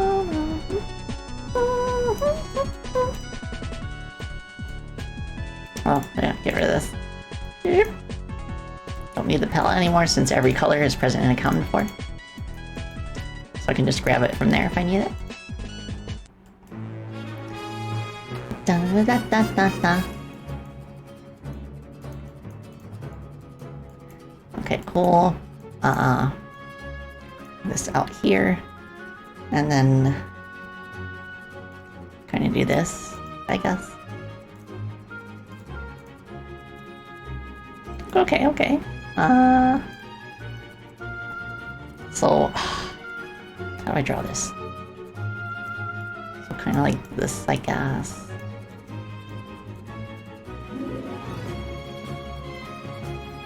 Da da da da da. Da da da da da da da da da.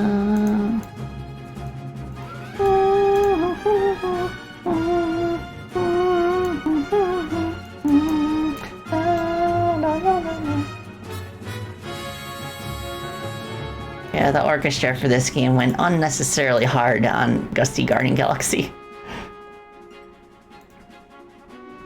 To the point where this is the song that most people remember when they think of Mario Galaxy 1.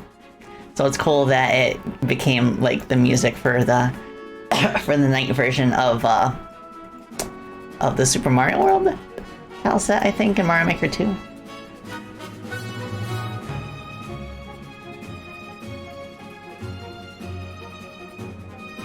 Da, da, da, da. Or I think actually it's a sound object you can place in the level.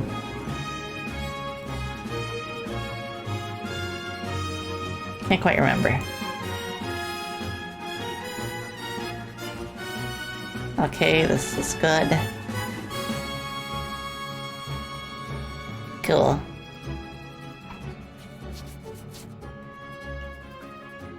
Yeah, I agree, Frowsy.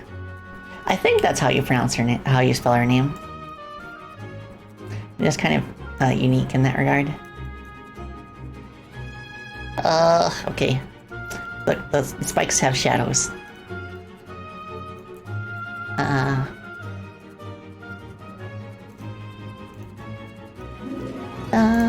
da da da da. Ba ba ba ba. And we kind of got like the collarbone, I guess, is what it is.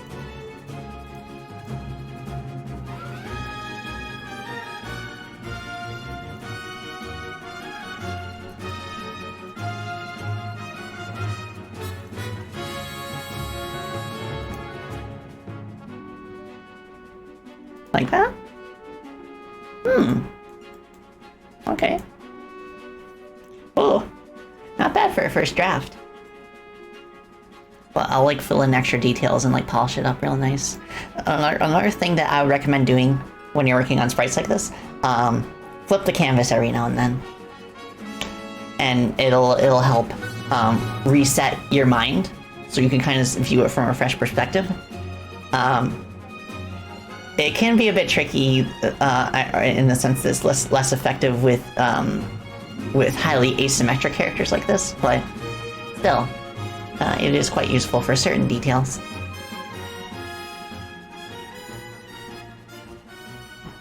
I think I'll fill in some of the shading over here before I call it for today. So we'll do like this, and then like this.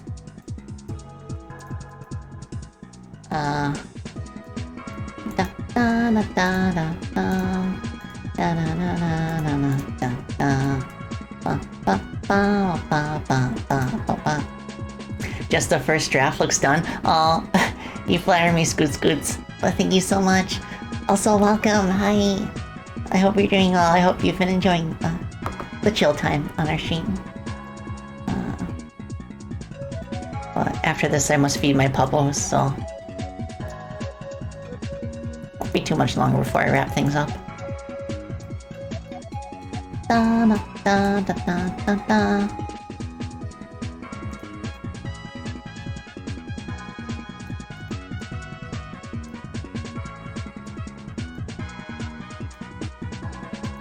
Do this.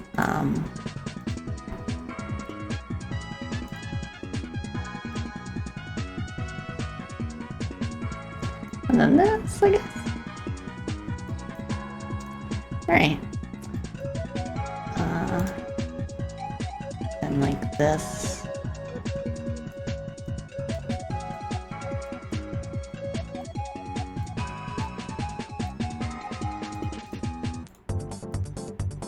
Nice.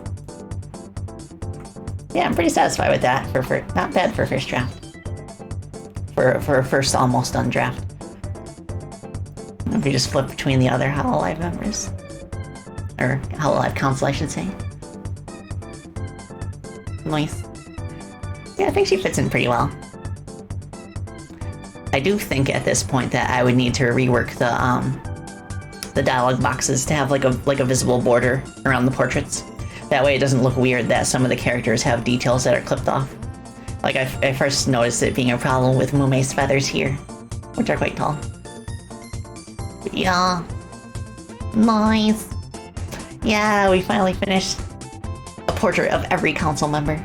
And of course, Chrono has a bunch of portraits as well since she's the main character.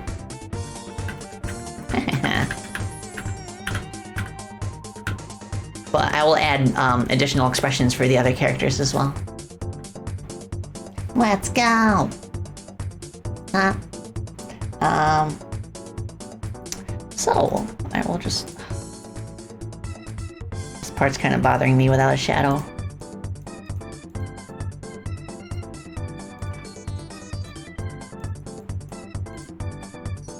Okay. So yeah, I think I'll call it for today. Made a lot of progress. I will work on polishing the elevator in Belltown, of course. Among other things that I want to work on, of course. And I want to work on the other two missions as well. And then maybe like do some work on the second proper stage as well. But I'm having a lot of fun with this project so far, and it warms my heart that so many people are excited about it and just like happy to see gameplay and stuff. So thank you all so much. And thank you so much for hanging out with me. You're all so nice. Also, Jelly Jiggler, thank you for the follow. I appreciate it. Thank you all. So next week, I'm thinking maybe it'll be Sonic-centric since the Sonic Amateur Games Expo is coming up. And I will be streaming officially as part of the event starting on Friday next week.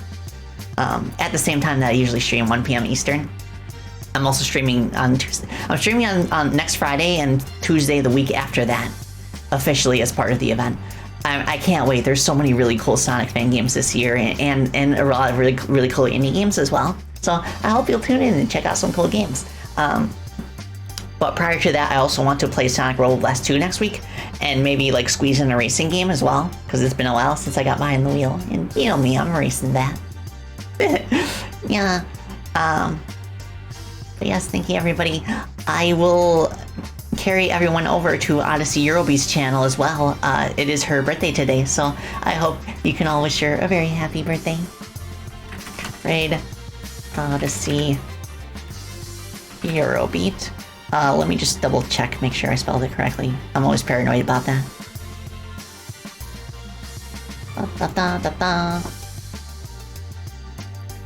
Okay, okay, I did misspell it. Whoopsie! There are 2 S's in Odyssey. Okay. I got it, and I will type out a birthday message real quick for those who are subscribed to me.